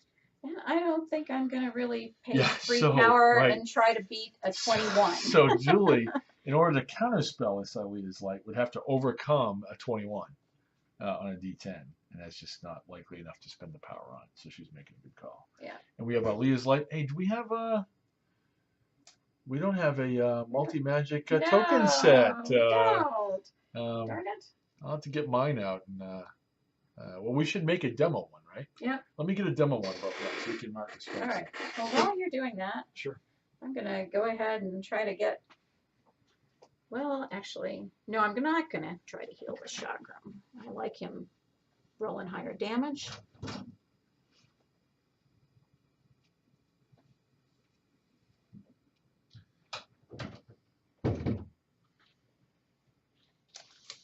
Okay, so we are hereby committing this set of multi-magic tokens to the demo kit. So, Jake, what would you like to have as the marker that represents Hylia's Light? A circle, a star. Star, I guess. You get a couple choices here. Star, a hexagon, a pentagon. And then he's got the little ring. Yeah, I'm gonna get the ring out for him too, so you can choose. We'll get them out there so people can see, because you know we sell these, right? All right, so we have a star. Let's put it on the thing here. Yeah. Yeah, a star, a pentagon. We have a lot of the circles for different kind of spell effects. A hex, and Normally think about the hexagon for a spell that is cursing or hexing the other person. right, you know, I do like the hex Yeah. for hexing. Yeah, so or put this around the base for the 25 mil model. So you have some options there. What do you like? Your Hylia's Light. I'll take the star. Okay, that's you know what? That's what I use with mine, so I'm with that totally. All right. Okay, so that goes off. I am going to attempt to enchant your Apprentice Knight of Tanar. That will cost me 3. Ooh. Tricky. I like this. I like what's happening here. And I will roll D10. Just leave that right out there. It goes off with a 6. I will not try to counterspell. She believes she's going to pass the spirit test. Let's read the spell description, would you, Julie? Okay. Enchant says, target model takes Spirit Test 5. If failed, casting player determines the only type of movement action target model may take from charge, hold, maneuver, run, break off. Charmed models may not make any reactions. So since the Tanar Knight's spirit isn't any different than a normal ability score, she's a D8, and you've got to make a 6, 7, or 8 in order to not, a 6, 7, or higher, in order to not have suffer the effects of the spell. And if you do, Julie's going to tell you what. I thought the target was 5. Target 5 or 6? It's 5. Sorry, 5. 5. Yeah, 5 sorry, or higher. wasn't listening. 5 or higher. Alright. 3. No. Fails. She is on hold. Nice. We'll just use this little hex Right? to designate Okay. that. I like that. That's one of my faves. I like throwing that on Gulag Marauders. So All they right. can't get away from me. So now your movement. Well done. Well done. Now, we just recognize, Julie, that hold as an action does not prevent the Tanar Knight from reacting. Correct. So if somebody gets near her, she can still react. He just has to choose the hold movement action. Well, it says charmed models may not make any reactions. Oh, okay. Well, then she can't do that either. So she's on hold and can't react. So nice. So she's not going anywhere. I will roll to delay my caster. Okay. He's at, just making sure, D8 discipline. He is He's on delay. delayed. Good to go. And don't want to do any break-offs. I don't. Well, she doesn't have heroes on her, I guess, right? She does She's not. But she can't fight the malicious spearman because she's not in contact with him. But if I wanted to, could I break off and move into contact with her? No. Okay. No. It doesn't matter. No. Not without Blade Dancer. I guess You can't have Blade Dancer unless you have a sword. I'll just do nothing, I guess. Okay. My duelist will maneuver into contact over here with your malicious spearman. Okay.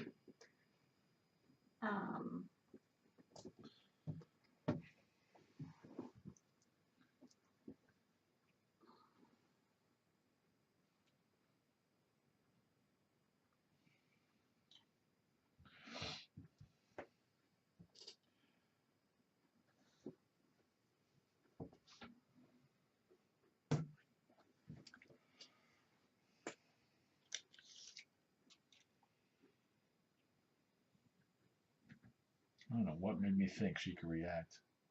Dumb game designer. Of course not. And again, I do not mind where everybody else is. That's the Do you problem. have line of sight for that? Yeah, I believe I can see through that. Well, we just have the hedges be concealment typically. Yeah, so it'd be concealment. It's within 10. So I'm short range, but she's concealed. Yeah. Of course, it's just a dumb outlaw, but things could happen. Things can happen. And I think I'm good. So your delay? Yep. Yeah.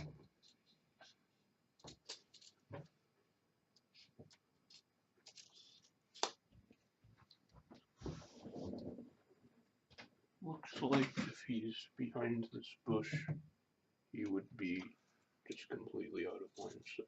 Oh, the Fist of Bugnar Yeah, from my outlaw? through Yeah. this bush. Well, yeah. we first of all, the models are treated as tall as a 32mm model, even if they're the models kneeling. Mm-hmm. But we also just treat the hedges as just concealing, even if they're taller than the model. I mean, you could move him exactly behind your apprentice knight That you can Tanar. do. That's you're what if you really concerned wanted to, about that. yeah, no shot at all. Just put him behind the Tanar Knight because models do block. Or could move him behind the enchantress. Yep. Oh, true. True. Yep. Now, the only time models don't block line. Check me on the rules because I keep getting wrong. But the only time models don't block line of sight is for friendly spells and counter spells. Spells that have a friendly target or a counter spell. All right. Or don't have an enemy target. Okay. All right, there's that. Okay. Shooting. Shooting. I've got the only shooter on the table, so he'll take a shot at the apprentice knight of Tanar. Defense 5. And he will be missing with a 1. All right, so now we go to melee, and we've got, this will separate, right? Yep. Yep, true. The brave duelist on the, of course, yeah. All right, 3 combats. And And that is the cover of the rule book now. That's right. Just need a bridge. Just need a bridge. see if my last follower drops. Okay. Okay, so your armor value is? It is 4. 4. So I need to spike that parry dagger to do a wound. Do you need finesse strike to hit him? Are you talking bad about my duelist? No, I'm just saying Right. 4 is It's- 25% of a Wait, so True. D4. So standoff, if enemy model without standoff ability engages this model, it'll attack first. Does that apply here? that's no, because that's a standoff reaction attack, and you can't react if you're already engaged. The card, I think, has got some shorthand language. Yeah. It actually allows you to make a standoff reaction attack, and you can't do that if you're engaged, and you were engaged in support contact. Okay. Basically, you're going to be standing there and receive a model coming to you. I mean, this looks pretty explicitly like it's during. Yeah, we got to fix that. Jacob's Oh. right. Yep. All right. It's like Samuel L. Jackson says in Jurassic Park. Oh, number 151 of our list of things to fix. You know, so, yeah, those cards. There's a couple cards in there where the language of the talent of the card is shorthand. Yeah. The rule always wins. The companion always wins. Right. So, why don't we go see what the companion's language is? We have a minute, right? Okay, Right? sure. Let's go take a look. And this is So for this is- standoff? Yeah, for the weapon ability standoff. That's right.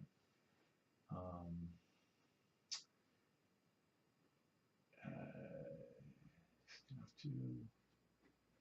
Oh, it's in core rulebook. Yeah. 51 for reaction attacks. So.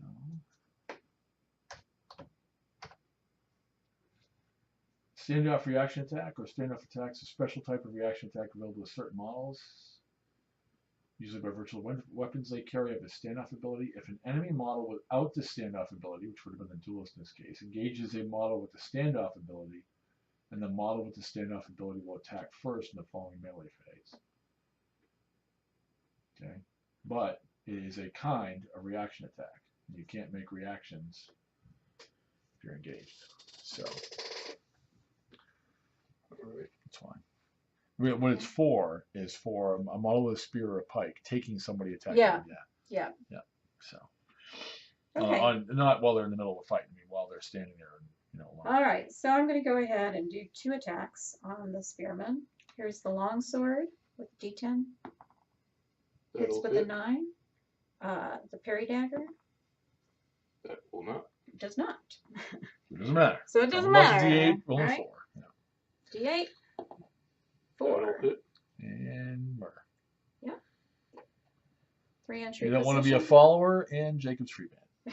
Which we just learned. So the bandits will just eat you. All right. So here we go. Come up like that. All right. What's next? Do this now. Okay. I believe my chakram is D10 and you are D8. Yep. So he will go first. He's got a D10. You go 4. He rolls a 1. Nope. I've got D10 more. Mm-hmm. 9. 9 will hit. No parry there. And a D10. That guy gets parry in a campaign. He's Oh, awesome. you know what? I should have been rolling a D6 because of Oh, your right. Leo's light. Still missed him. Yep, still missed. 8. 8 will hit. I have no parry. That was the damage. Oh, that was the damage. Right, Jacob? Oh, Yeah. okay. That was damage. I missed the initial hit. So another wound in the Okay, shock. so another wound. And he's lost the combat. So he's taking a morale test. Take a morale test. Only good Off news of the is we're right the back to back rose. with the rose. That's right. D12. She's Yep. rolls an 11. That was one. Good. Okay. Alright. Leaders. Yep. Right? Yep. Okay. So they're simultaneous. So you will go first. Jacob, would you point to this combat so the viewers can see? Yeah, it's the This one Black right Rose here. versus the High Quester. Yep, the The duelist duelist is is not not involved. He Yeah. joined the combat from a reposition, but he's not part of this fight. I will use my shield bash. Okay. So I'm rolling D12 and D8 both +1. Yes, sir. 4 and a 4. They're both plus Both 1, so fives. 5, they will both hit. Okay. So parrying the sword with my D12 plus 1, I have to beat a 5. Yep. 9 will Becomes a parry 10. that. Okay. 10, Yep. correct, beats that. Rolling against the shield. 12, Look at you. Yeah. Clang, clang. clang clang. Now my attack back. D12 plus 1. 12. Uh-oh. Rose is serious. 15 plus 1 is 16. That's a That crit. is a crit. Currently I a will- crit. Currently a crit. He's going to parry. 6. It is still a crit. That's a 7. Wait. Huh? You rolled a 5 or did you roll a 6? He rolled a 5. Became a 6. Okay, so there's a crit. All right. Yeah. So Jacob rolled a 5. The High Quester's melee attack rating is D12 plus 1. So 5 plus 1 is 6. That's what his defense went to when he parried. The Black Rose rolled a 16. So she's 10 over. 10 over what you need is a critical hit. So the critical hit auto spikes your damage. Her damage of D8 plus 1 starts at an 8 plus. 8 plus 4 plus 1 is 13. So that's not a crit, but it does a wound. So it's not critical damage, so it doesn't do multiple wounds, just does 1. Now And I've he has the lost that combat. He is lost. I will use my steadfast to not bother with the discipline test. Well done. In fact, he has to. It's mandatory. Yes. Yeah. So steadfast 1 allows, is steadfast 1, right, Jacob? Sorry, Yes. steadfast 2. Allows him to skip the first melee morale test he's required to take. So we can ignore that. So he auto passes it, basically. So, turn's over, so right? that's the end of that turn. Before we go any further, we're at the hour 36 mark. Not too bad for a game like this. We're down into the melee combat around the objective for a Warrior's Tomb is pretty common. We do like to think that most of our 15 scenarios currently published are adventures. This one's a little on the battle side because we're meeting in the middle to fight over the Warrior's Tomb. We use it for demos a lot. That's what's there. So please, if you're new, explore all the scenarios because there's all kinds of things going on. Hunt the beast, recon the countryside, stop the demons from coming out of the witch gate. This scenario is won by a model touching the objective and not having any enemy within 3 inches of it for 2 consecutive turns, 2 consecutive end phases. The models have been fighting around the objective, so the other way and nobody's got the upper hand there, the other way the scenario is won by freeband break, and that is when you have taken more life points worth of models as losses and you have life points worth of models on the table, or equal, 50% or more. And that is also not the case for these two. So the game is going to continue. So we're going to go into the next turn. Just want to talk a little bit about the victory conditions. That's awesome. Yeah. Okay, so we're rolling initiative for the new turn. Yep. D10. 4. I roll an 8. My magic, I am going to attempt to cast a hex on your High Quester of Tanar. So let's point out where your caster is. Just My caster is right here. Enchantress, and the High Quester is Jacob's leader.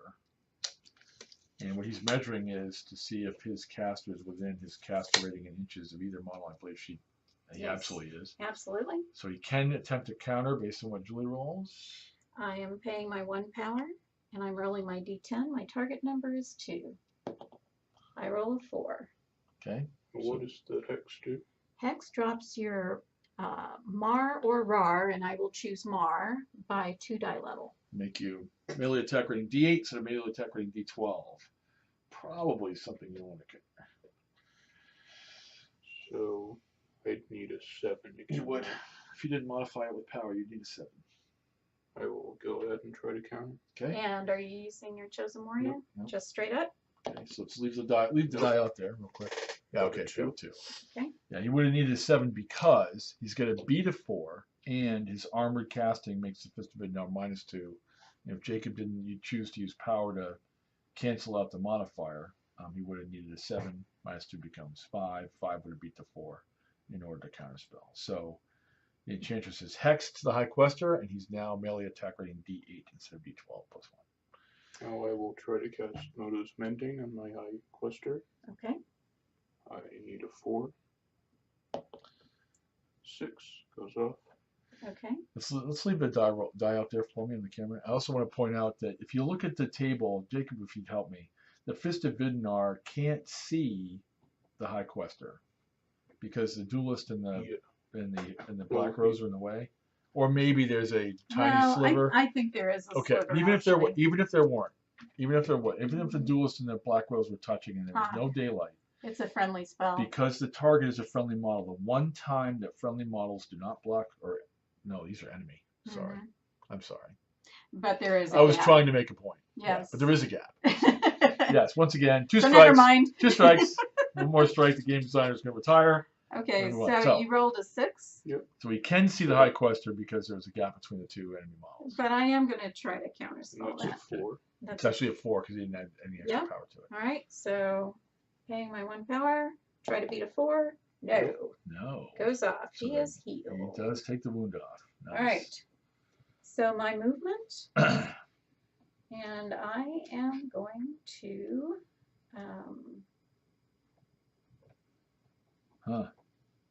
test to delay the duelist. Classic bandit move. He does. And you needed a 4 and you rolled toward the edge of I this one. rolled a 10. 10. Yep. Target number was 4. Yep.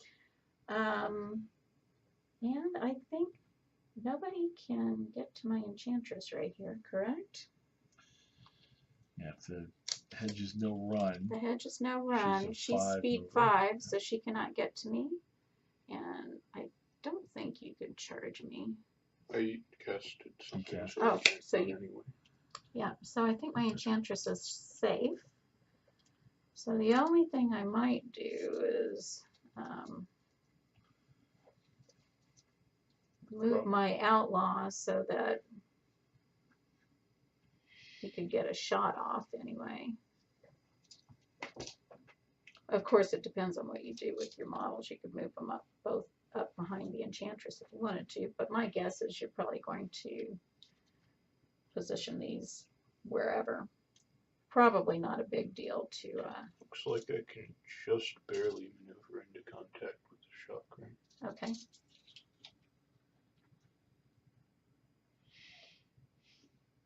So are you? That's Oh, right. that's- She's got March. He's absolutely right. I was going to say it looked a little far, but she has a March talent and she's led by High Quester talent. Wow, and if I do, Wait, what is that do? That lets you move 6 inches instead of 5 when you maneuver. Yeah. That's +1. I think I was just barely within You within 5 already? anyway, Ah, okay. It's hard to tell from here. All right. and it's not like I can actually get into a position where I can, I don't know. I'm not going to get a shot off probably this turn anyway, so. I think I'd move where you're moving. Yeah. The big question is whether you go 3.5 so you can still shoot, or 7 and Yeah, set yourself up next turn. I might go 3.5 and just Yeah. deal with it. just in case. Yeah. It makes them think more. Think about it. Yeah. Okay. All right. Let's see.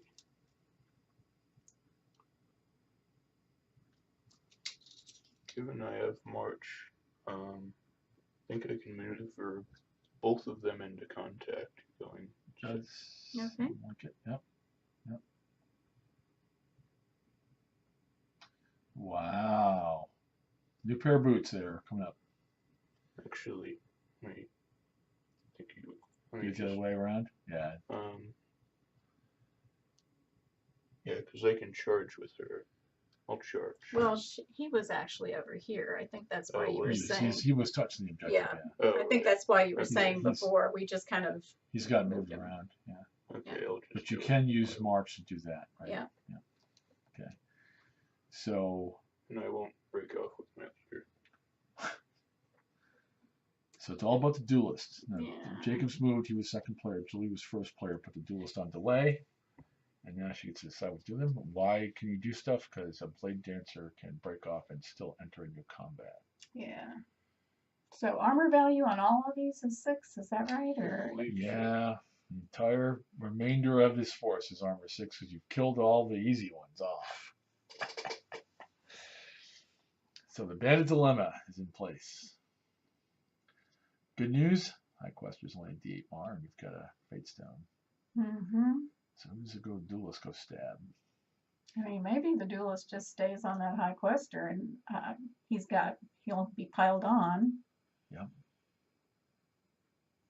Chakram could be dying though, because his defense would go down too. The one thing about staying on the High Quester is you're making it easier on a model that you dropped his martyr D8 to get a hit. He's still D8 plus 1. He's only Right. got parry 1. He's got shield bash. Right. Low armor. Yeah. I think I'd leave. All right. The question is, does he come pick on the fist? Can you even do that? I don't think I could. I guess you can circle around. He's got speed 7. Yeah. Yeah. So looks like it. So do I go for the fist or do I go for the apprentice knight? I think maybe I go for the I'll apprentice give you my knight. answer, but Yeah. I've gotten 2 rules wrong, so I don't want to. Well, the apprentice knight's got the 5 armor. Is that right? 6 armor. Oh, they're all 6 armor? Yep. Yeah. Did we already cover that twice? Hey, look, we're here to cover each other, right? All right. Well, then Whoa, might buddies. as well go for Perfect. the fist. Yes, then. right answer. I agree. So I'll come around and do that. Has the additional advantage if things go horribly wrong for the chakram that you'll have the fist engaged at the. Yeah. And one nice thing is the chakram is still going to go first because he's D10 and nobody charged him. Those dudes are D8s. Yeah. Dudes and dudettes. Yep. All right. Discipline wise. So, but let's choose the order of the combat. So I want to talk about one of them. Well, I do have shooting that I Ah, can you do. But Me too. I Yeah. do not think. You see Julie's decision there. The outlaw over in the woods. Let me point out to him for Mhm. me. He's got his crossbow. He's a D6 range attack rating shooter. He's a follower. This is not a campaign game. He hasn't skilled up at all. And firing into combat is a very risky proposition. So Although, if he does miss, there's so many Herodellans to choose from. It's likely the random hit, if there is one, would go to a Herodellan. Oh, and actually, during the shooting phase, it would. Right. The Everybody. separation of combats does not occur till the start of melee. So Mhm. those big gloms like that Right. for shooting into an engagement is Right. the whole batch. I still think, especially with the chakram with 2 wounds on him already, Yeah, I'm not going to do it's that. just your luck to have that thing shoot the chakra in the eye. So. Yes. Okay. I can So no see it shooting. happening. So which Yes. combat first? Okay, let's go ahead and do this one. Let's break them up. So we already got it. So the duelist will go first because he's D10. Yep, that's right. You get it right. Okay. Duelist is D10 discipline. He has to choose his option talent. Swordsman is doing. With that armor value, I'm thinking he should do a finesse strike, maybe. Defense 4. Okay. So first the attack with the parry dagger. Uh-oh. What happened? That's battery on the laptop. Uh-oh. I'm gonna go get you the Should I- power. No, should we you guys pause? drive on. Nope. Okay. All right. You carry on and play. You know the rules better than I do. Hell. Do your thing. So first with my parry dagger, 7 That'll hit. will hit. So that bumps my Mar to D12. 8 That hits. will hit. And my damage is just a D8. Armor value 6. 7. That'll hit. That'll wound. Your attack back. Got a D8. Nope. 1. I will parry that with my longsword. Attempt to. A 1 will not parry. You have lost the combat. I can use my leader's discipline. So take a morale test. Fuck. He is good. Okay, let's go to the chakram. Let's see what happens here. Chakram will go first because he's D10 discipline. Both the apprentice knights are D8 and they did not charge, so they do not go first. The chakram will go. Do I have any difference in defense here? Apprentice Knight is 4 if shield bash, and I'm gonna shield bash, so they'd be the same. So they're both defense 4 and both armor 5. Armor 6. Both armor 6. If you say it 10 times, I'll get it right. Well, sorry for the slight pause there, viewers. So we're continuing on with the combat with the chakram against both apprentice knights, right? Correct. And the apprentice knights have fought. Now we're doing the chakram. No, No. they have not. The chakram goes Oh, first. we just because started this combat, right? He's disciplined He's D10. disciplined D10. Okay. So he has chosen the apprentice knight of Barrack. He is rolling a D10, and your defense is 4.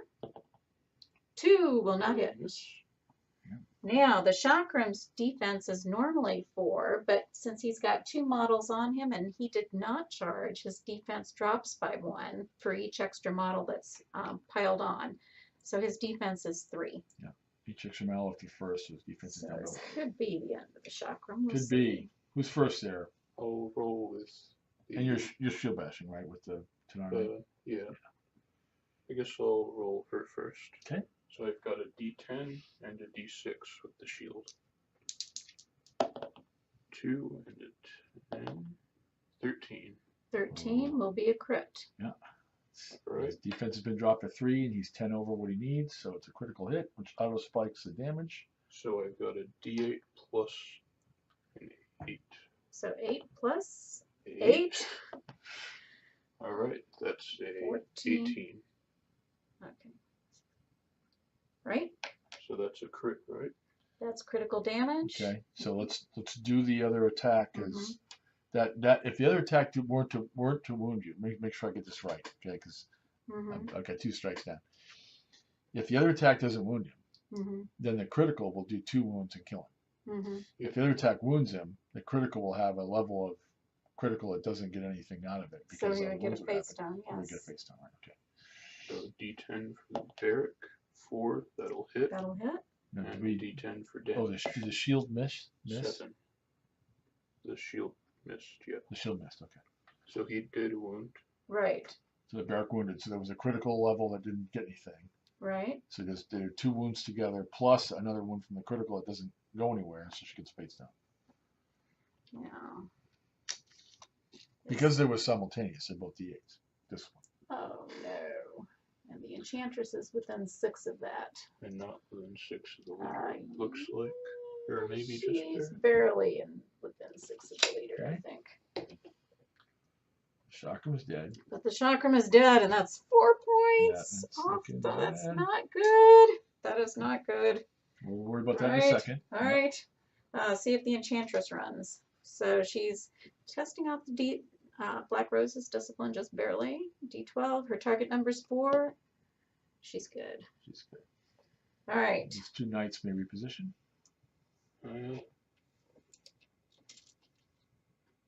Reposition into contact there. Oh. Okay. It's suddenly All looking right. really All horrible. of a sudden, it's looking It's looking looking bad. looking bad all of a sudden. All right. So now it's the 2 leaders. Yeah. Okay. Who's first player? Simultaneous. You can go first. Yes. So You shield bashing, Jacob? Don't think I will. Okay. and Makes sense. So your defense is 5. Yep. I think I'll just do a straight up D12 plus 1. I could do 2 D6s plus 1, but I think not. D12 plus 1. 7.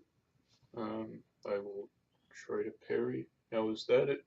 Is that D8 plus 1 because Yeah, of because the spell, I believe the spell changes Mar, not just take melee attack test. Yes. okay. He used Mar for parry, so yes, he parried a D8. It's a powerful spell.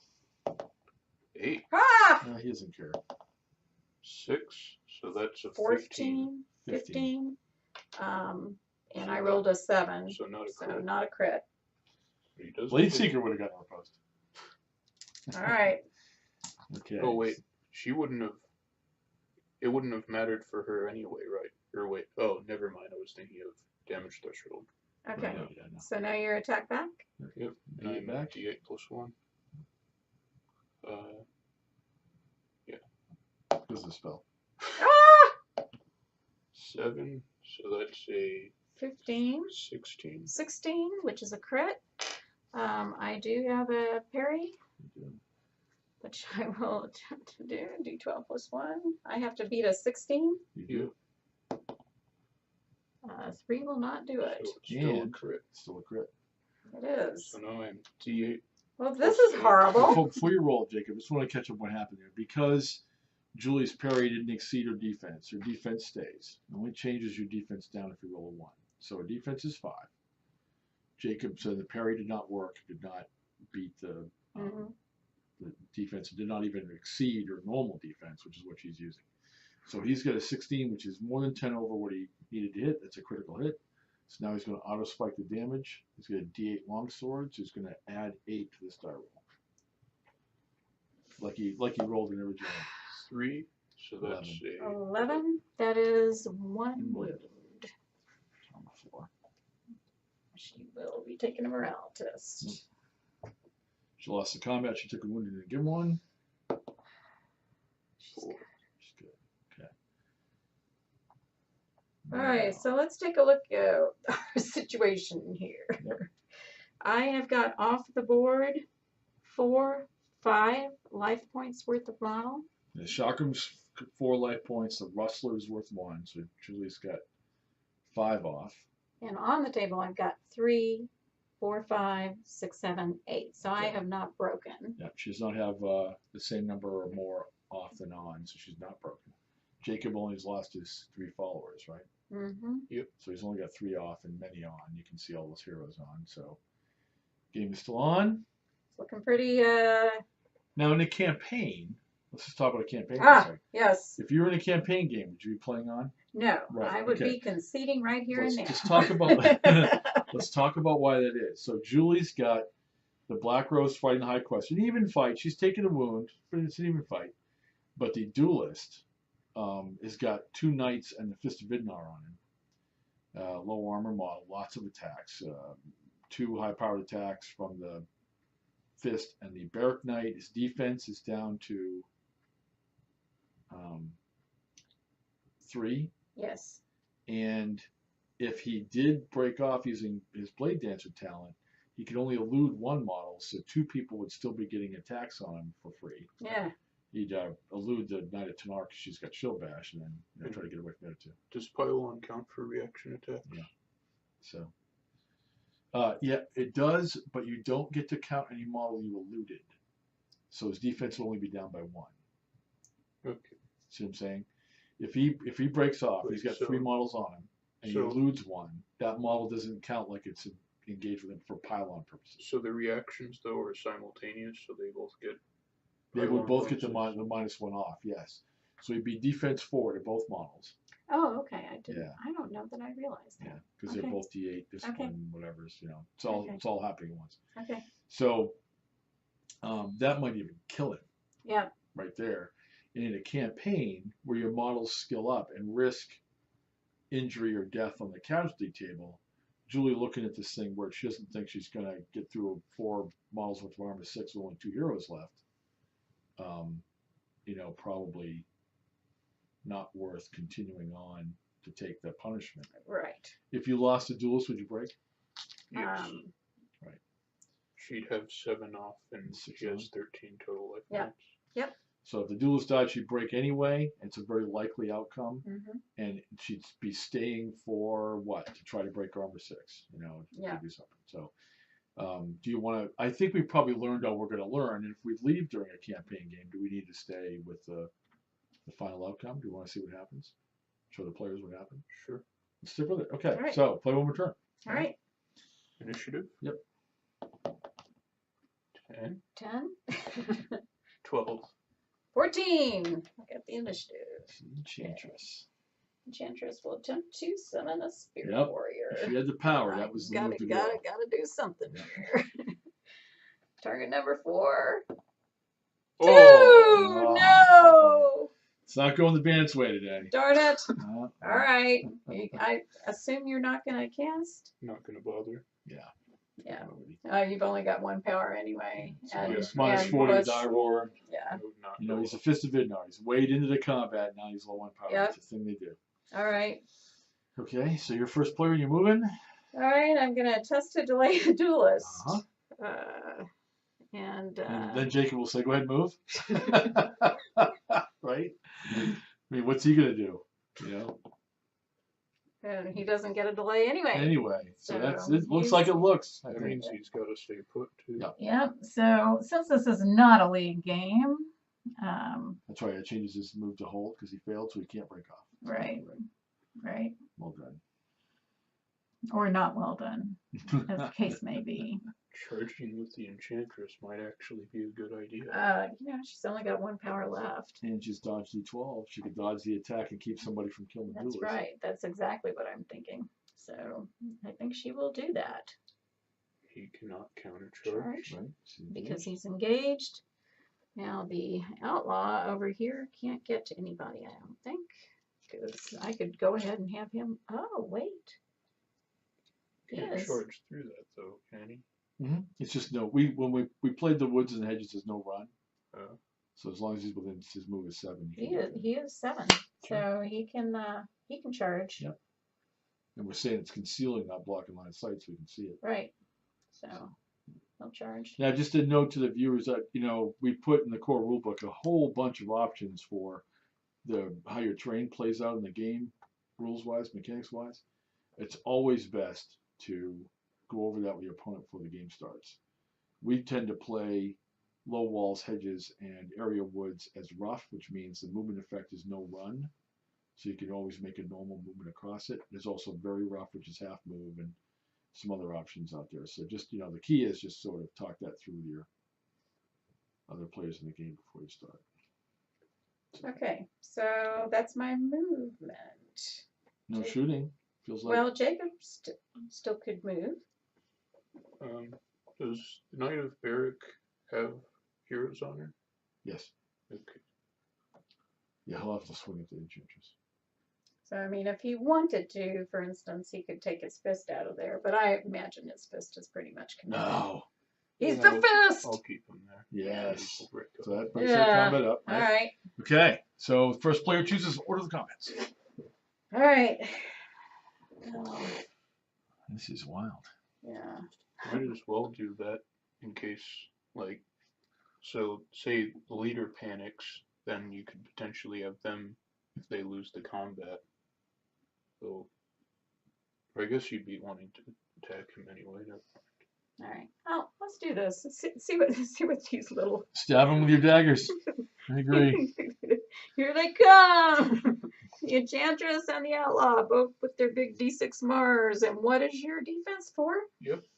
Okay, here comes the Enchantress. She Nope. rolls a 3. Wait, pylon, right? Oh, yeah. That was a hit. That was a hit. Okay, so her damage, D4. D4 plus 1. Plus 1 for the charge. Charge. Oh.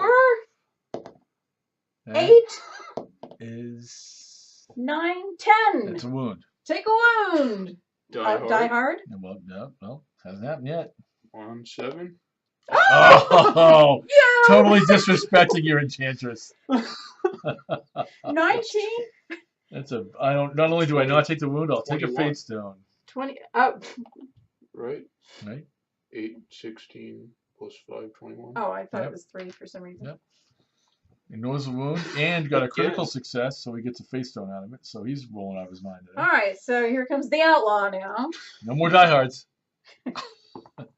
No. Hit. Oh, yes, hit. Hit because of pylon. And he has a short sword, so he's got a big Ooh, D6. fat D6. Do it. No. Your attack back on the That's Enchantress. that chopping Enchantress. D10. Yep. Yes. 8 stone. My defense is 5. 8. 8 will hit. I will attempt to dodge. Whoops.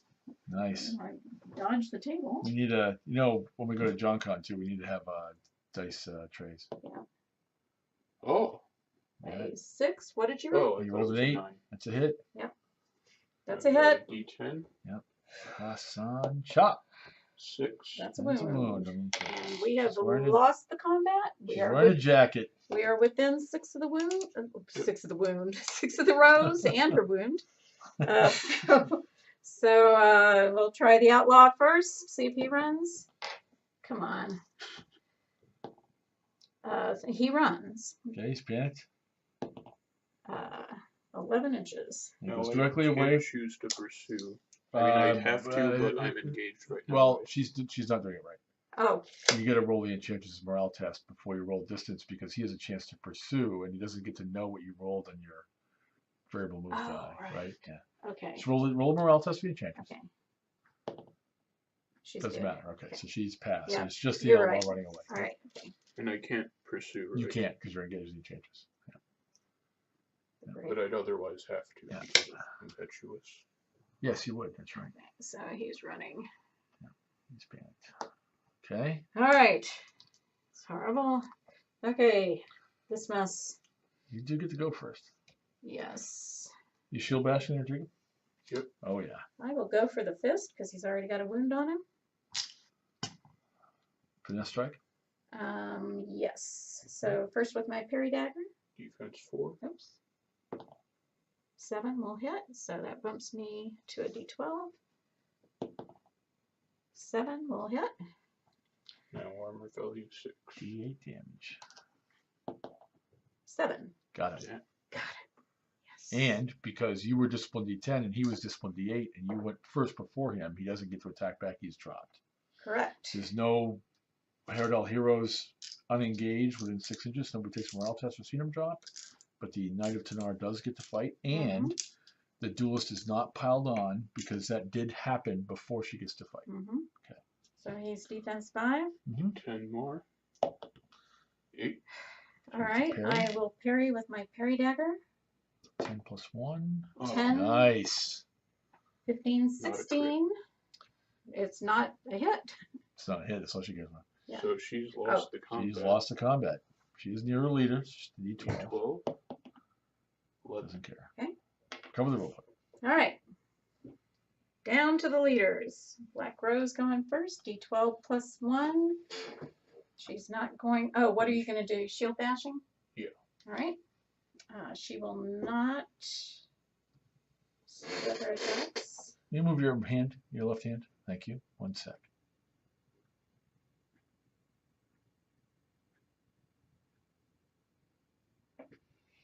Thank you. All right. Here she comes. D12 plus 1. 3. You have Fate Stone? Right. I do have a fate stone. Yep. Here it comes. A 10. Parry that. Minus what? 11. Damn it. All right. Got my D12 plus 1 and D8 plus 1. All right. 4 and a 7.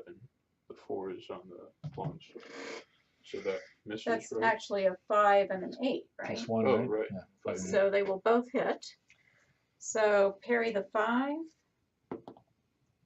No. No. Parry the 8. Yes. Alright. Still got my Sword. D8. Come on. 7. That will take a wound. And she will be taking a morale test. Come on, Rose. No! I feel like the High Quester is going to pursue or not. Oh, definitely. Oh. She is one. Wait, before you roll, just a thing here. This comes up a lot, right? Yeah. She's let's point this where this combat is out for me, Julie, would you please? So the High Quester is here. The Black Rose is right there. They just fought. Black Rose is going to run. Oh, wait. Oh, away. I can pile on the duelist. Right. That's what I'm talking about. Just point to where the Black Rose will run to. She will run Run that way. direction. Yeah, exactly. Direct away from the combat. The High Quester has a choice. Before Julie rolls to see how the variable move comes out for the Black Rose's panic move, the High Quester gets to choose between pursuing, and he also rolls a variable move to pursue. And if he catches her, he kills her. Or he can let her go and let her run off and panic, and then reposition 3 inches, and that would be into a new combat with the duelist, and kind of keep that duelist facing 2 shield bashing Tanar Knights next turn. So, we know the Rose is going. This is something I see players do a lot. The Rose is going to be out of combat for at least a turn, no matter what happens. Even if she rallies next turn, she's doing nothing. A whole turn alone without the Rose. The High Quester is speed 5. He'll be adding D4 inches to his pursuit move, and the Black Rose is speed 6, adding D4 to her pursuit to her panic move. So it's a little under 50% that the High Quester will catch her, and he'll be back to the rest of these combats and not there. Now, if he does go an average of 7 inches or so, 7-8 inches, he will be in a position to turn around and enter one of these combats. Especially since he has March from being a High Quester Tanar. So it's not a bad move since all the combats are so close to pursue her, because then you have a chance of ending the game right there if you catch her. And if you don't, you turn around and go into one of these combats. But can I go into a combat? I think it might depend on. Well, she has whatever she has. She has to trace around the apprentice knight of Tanar anyway. So really, since you're touching, whatever route she takes, you're taking the same route. Probably gonna. Yeah. And so it really matters about what your D4 die rolls are. So, but even if he goes, go ahead. Sorry, Jacob. Go ahead. So even if I roll a 4 and don't get her, I'll have gone 9 and be within 6 of anybody you want to go in and attack next turn. I'm not. Oh yeah, 6. Yeah, because you're in March. Yeah, so there's really no reason. There's no reason not to. Now, the only reason I pointed out for the people that view the video is because a lot of times you'll get excited. You want to pursue that model, especially if you're one of the faster models, like a Linus, or Nerdguard Linus. You move 7 plus D4 inches, or if you're me, playing Trazerites, and your Velazar Knight, 9 plus D6 inches, goes chasing off into the distance and is faced the wrong way. If you don't recover from either battle cry or whatever talent you have, you're out of the combat yourself. Jacob's not out of the combat by pursuing, because no matter where he ends up, even if he doesn't catch the Black Rose, he's going to be within his own speed of all the combats he's interested in. So because of the direction of the chase, it's worth it for him to say pursue. Okay? It's kind of debatable even if I couldn't, because winning on the spot would be nice, but even if I don't, I have the only other models in engagement both have a Fate Stone for a Die Hard or a parry. Yeah. So they're unlikely to die next turn. Also true. Yep. No, I think it's all good to chase in this case. Right. Okay. Yep. So you're going to roll your variable move to run away. Right. Okay. And you're going to pursue? Yep. All right. So she's going Here she 6 goes. inches plus 2. 8 inches. You're going 5 inches plus 2. 7. All so right. it's an inch behind wherever you end up, and you go out around the Tanar Knight. Roughly here. There. And he's an inch behind you. With your 2 ones. Not going well for the bands. It's not. So that question a turn ago, where we said in a campaign game you would have taken Field of Honor, looking more right of a decision at this point. Although the Fist of Ignar is gone, So. All right, play on. Your turn. All right. Yep. Go ahead. Okay. Play it all the way out. 2. 2. Reroll. 5. 8.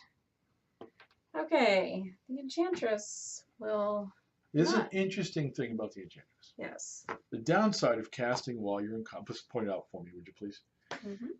The Enchantress is in contact with the Knight of Barrack. She can cast a spell. She's -4 to cast. And she triggers a reaction attack. Because there's nobody keeping the Barrack Knight busy. Good news is, she's not breaking off. She's facing him, so she would get to use her dodge for this reaction attack. Now, if she stayed there, since she only has dodge 1, she's going to do it once a turn. When the melee combat came and he attacked her, she wouldn't have a dodge anymore. Correct. So And if you're desperate to get a spell off, you could actually try to dodge the reaction attack. Right. But I If you would stayed not there, have you my keep dodge later. Right. If it didn't work and he killed you, then you'd be free to maneuver. You don't want him free to maneuver. Yeah. Right. Well, So she'd just lose on the spot then. well, you don't. Right. You don't actually count victory till the end phase. So Yeah. So And actually, we probably should have counted out, what our life point. Well, no, It didn't it hasn't change. really changed. It's changed. So Except, the fist came off. the fist came off. Yeah. So he's got Jacob has 5 off, but he's got the leader for 3, Barrack Knight and The Apprentice Knight of Tanar. and Tanar Knight on for 7. So he's 7 on, 5 off. Yeah. So he's still not broken. You're 5 and 8. 13. 5. Yeah, 8. 5 and 8. Yep. The Panicked Outlaw does count as on. Yes. And it's wounds, original life points on, not how many wounds you've taken. Yeah. So the Black Rose is worth 3 no matter how many wounds she's taken, etc. So the Enchantress will not cast a spell. Okay. There's no Fist of Ignar, so magic is over. Yeah. All right. So it's all about, for me, well,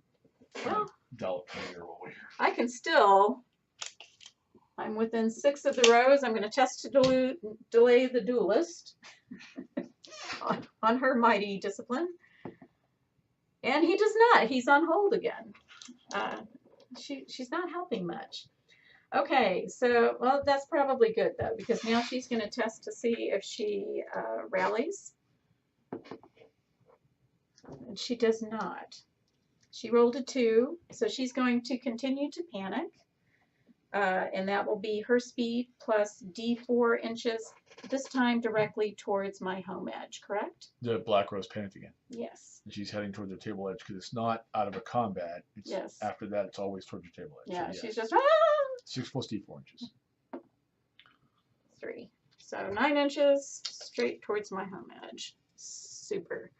Now the only good news about that is she is now within 6 of my outlaw. I'm not 100% sure this game's going to last long enough for that to matter. Well, But we'll find out. so, We will find out. all right, so the outlaw does rally. He cannot shoot this turn, but he does rally. Oh, and the great thing is she's in the woods now, so even when she does come out of it, she's going to be stuck to her maneuver next turn. Great. All right, so that is my movement. He is then ranged maneuver into contact there. Mm-hmm.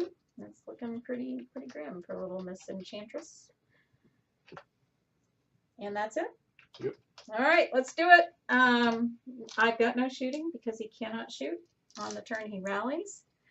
So I will pick my battles. Let's do this one first.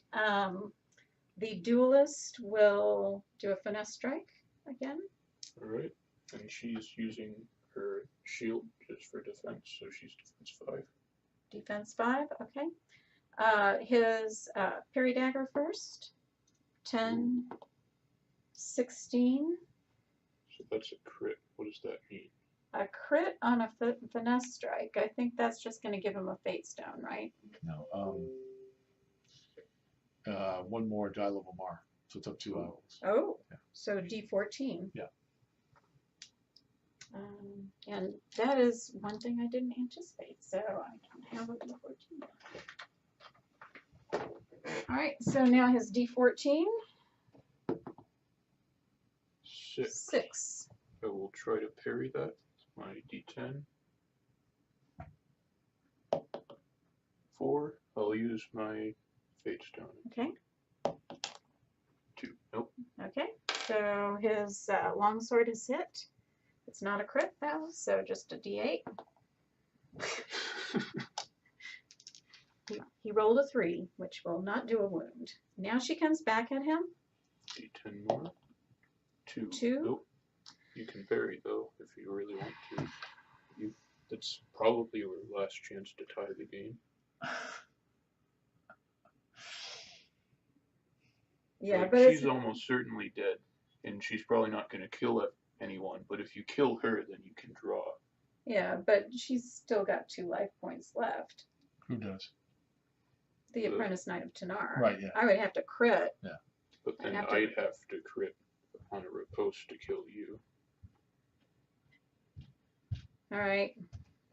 Let's see. Okay, so I am attempting to parry his 2. I am parrying with my longsword. Right. And Is the it- reason that I don't know if the viewers got the discussion there, what Jacob's saying is we're playing the game all the way up, for all the things that we can teach here. In a campaign, Julie would have taken Field of Honor 2 turns ago. But the duelist and the apprentice knight are fighting. The duelist is looking at parrying a 2 by Jacob. Because if she gets a 12, 10 over, then she'll get a riposte. She'll get another attack, another chance to do something to the apprentice knight, make her run, catch her, something. Because it's kind of desperate times for the bandits at the moment. And the chances of it happening are as unlikely as the apprentice knight killing the duelist outright, because he's got 2 wounds and etc. So we're just going to take a stab at it. So she needs 10 over a 2 attack. And if I roll a 1, Then then he actually his does attack, get to hit, and you didn't really nothing. Nothing. Okay, so roll a 5. It already missed. It doesn't really matter. She Right. needed Okay. a 1 or a 12. It makes it interesting. So we go to the Enchantress. So Yes. she's piled on. Your High Quester will go You first. go first. I assume you're shield dashing. Yep. So, and I guess I can't split attacks. So You I've can't got- when you shield bash. No, because you can't Well, split even attacks. I couldn't anyway because I moved into. Oh, that's right. Yes. Yep. So, yeah, that's correct. My defense will be 4. got a 3 and a 4. So The 4 will hit. Let me see if I can dodge that. Right. I dodge with an 8. Okay, and the other one missed, right? Yeah. Yep. So then the Enchantress can attack. She would. Is she D10? She's D8. She's same D8, as the, same subtlety. discipline, So but it's a I'm subtlety. first player, so Yeah, I'll right, go. right. She will not attack the model that can parry. She will go for the Apprentice Knight of Barrack. That'll hit. 5 will hit. D4. Stab. 4. 6. That hits. That's a wound. Die hard. Die hard. Ugh, With a fate stone. don't do it. No. No. Want to reroll that? So if I don't use it, then I'll have a wound. If you don't kill her, you'll take a morale test. Yeah.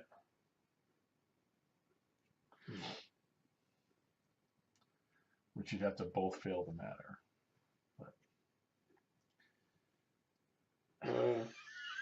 I'll just save it for the damage. Yeah, Okay. okay. All right, So you took a D10. wound. 4. Hits. So I've got D10 damage. 13. 13. Murder. Murder and a fate And stone. it's another fate stone. And that's the last combat of the turn. Mm-hmm. And Julie's bandits have taken more life point losses off the table than they have original life points on the table. Mm-hmm. So she's broken. Yes. And that would end the game. Good game. Very good game. Thank you for being our test subjects for our first video. And things to learn about this. I think that obviously we played slow, so we could talk about it. You know, that's a thing that we did.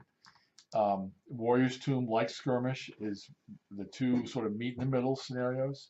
The other 13 have got much more of an adventure flavor. This one is popular in campaigns because all of these 6 loot markers are magic items, and you do get to keep them from game to game. If we were doing a campaign, both of the players now would be assessing casualties, whether these models that were dropped were actually killed, injured, or made a full recovery, and then assessing adventure points to see if they skilled up and what advances they got. We're going to do a separate video on playing out how that works, not attached to this one directly. So thanks to Julie and Jacob for playing out a Warrior's Tomb, and thanks to all of you for watching.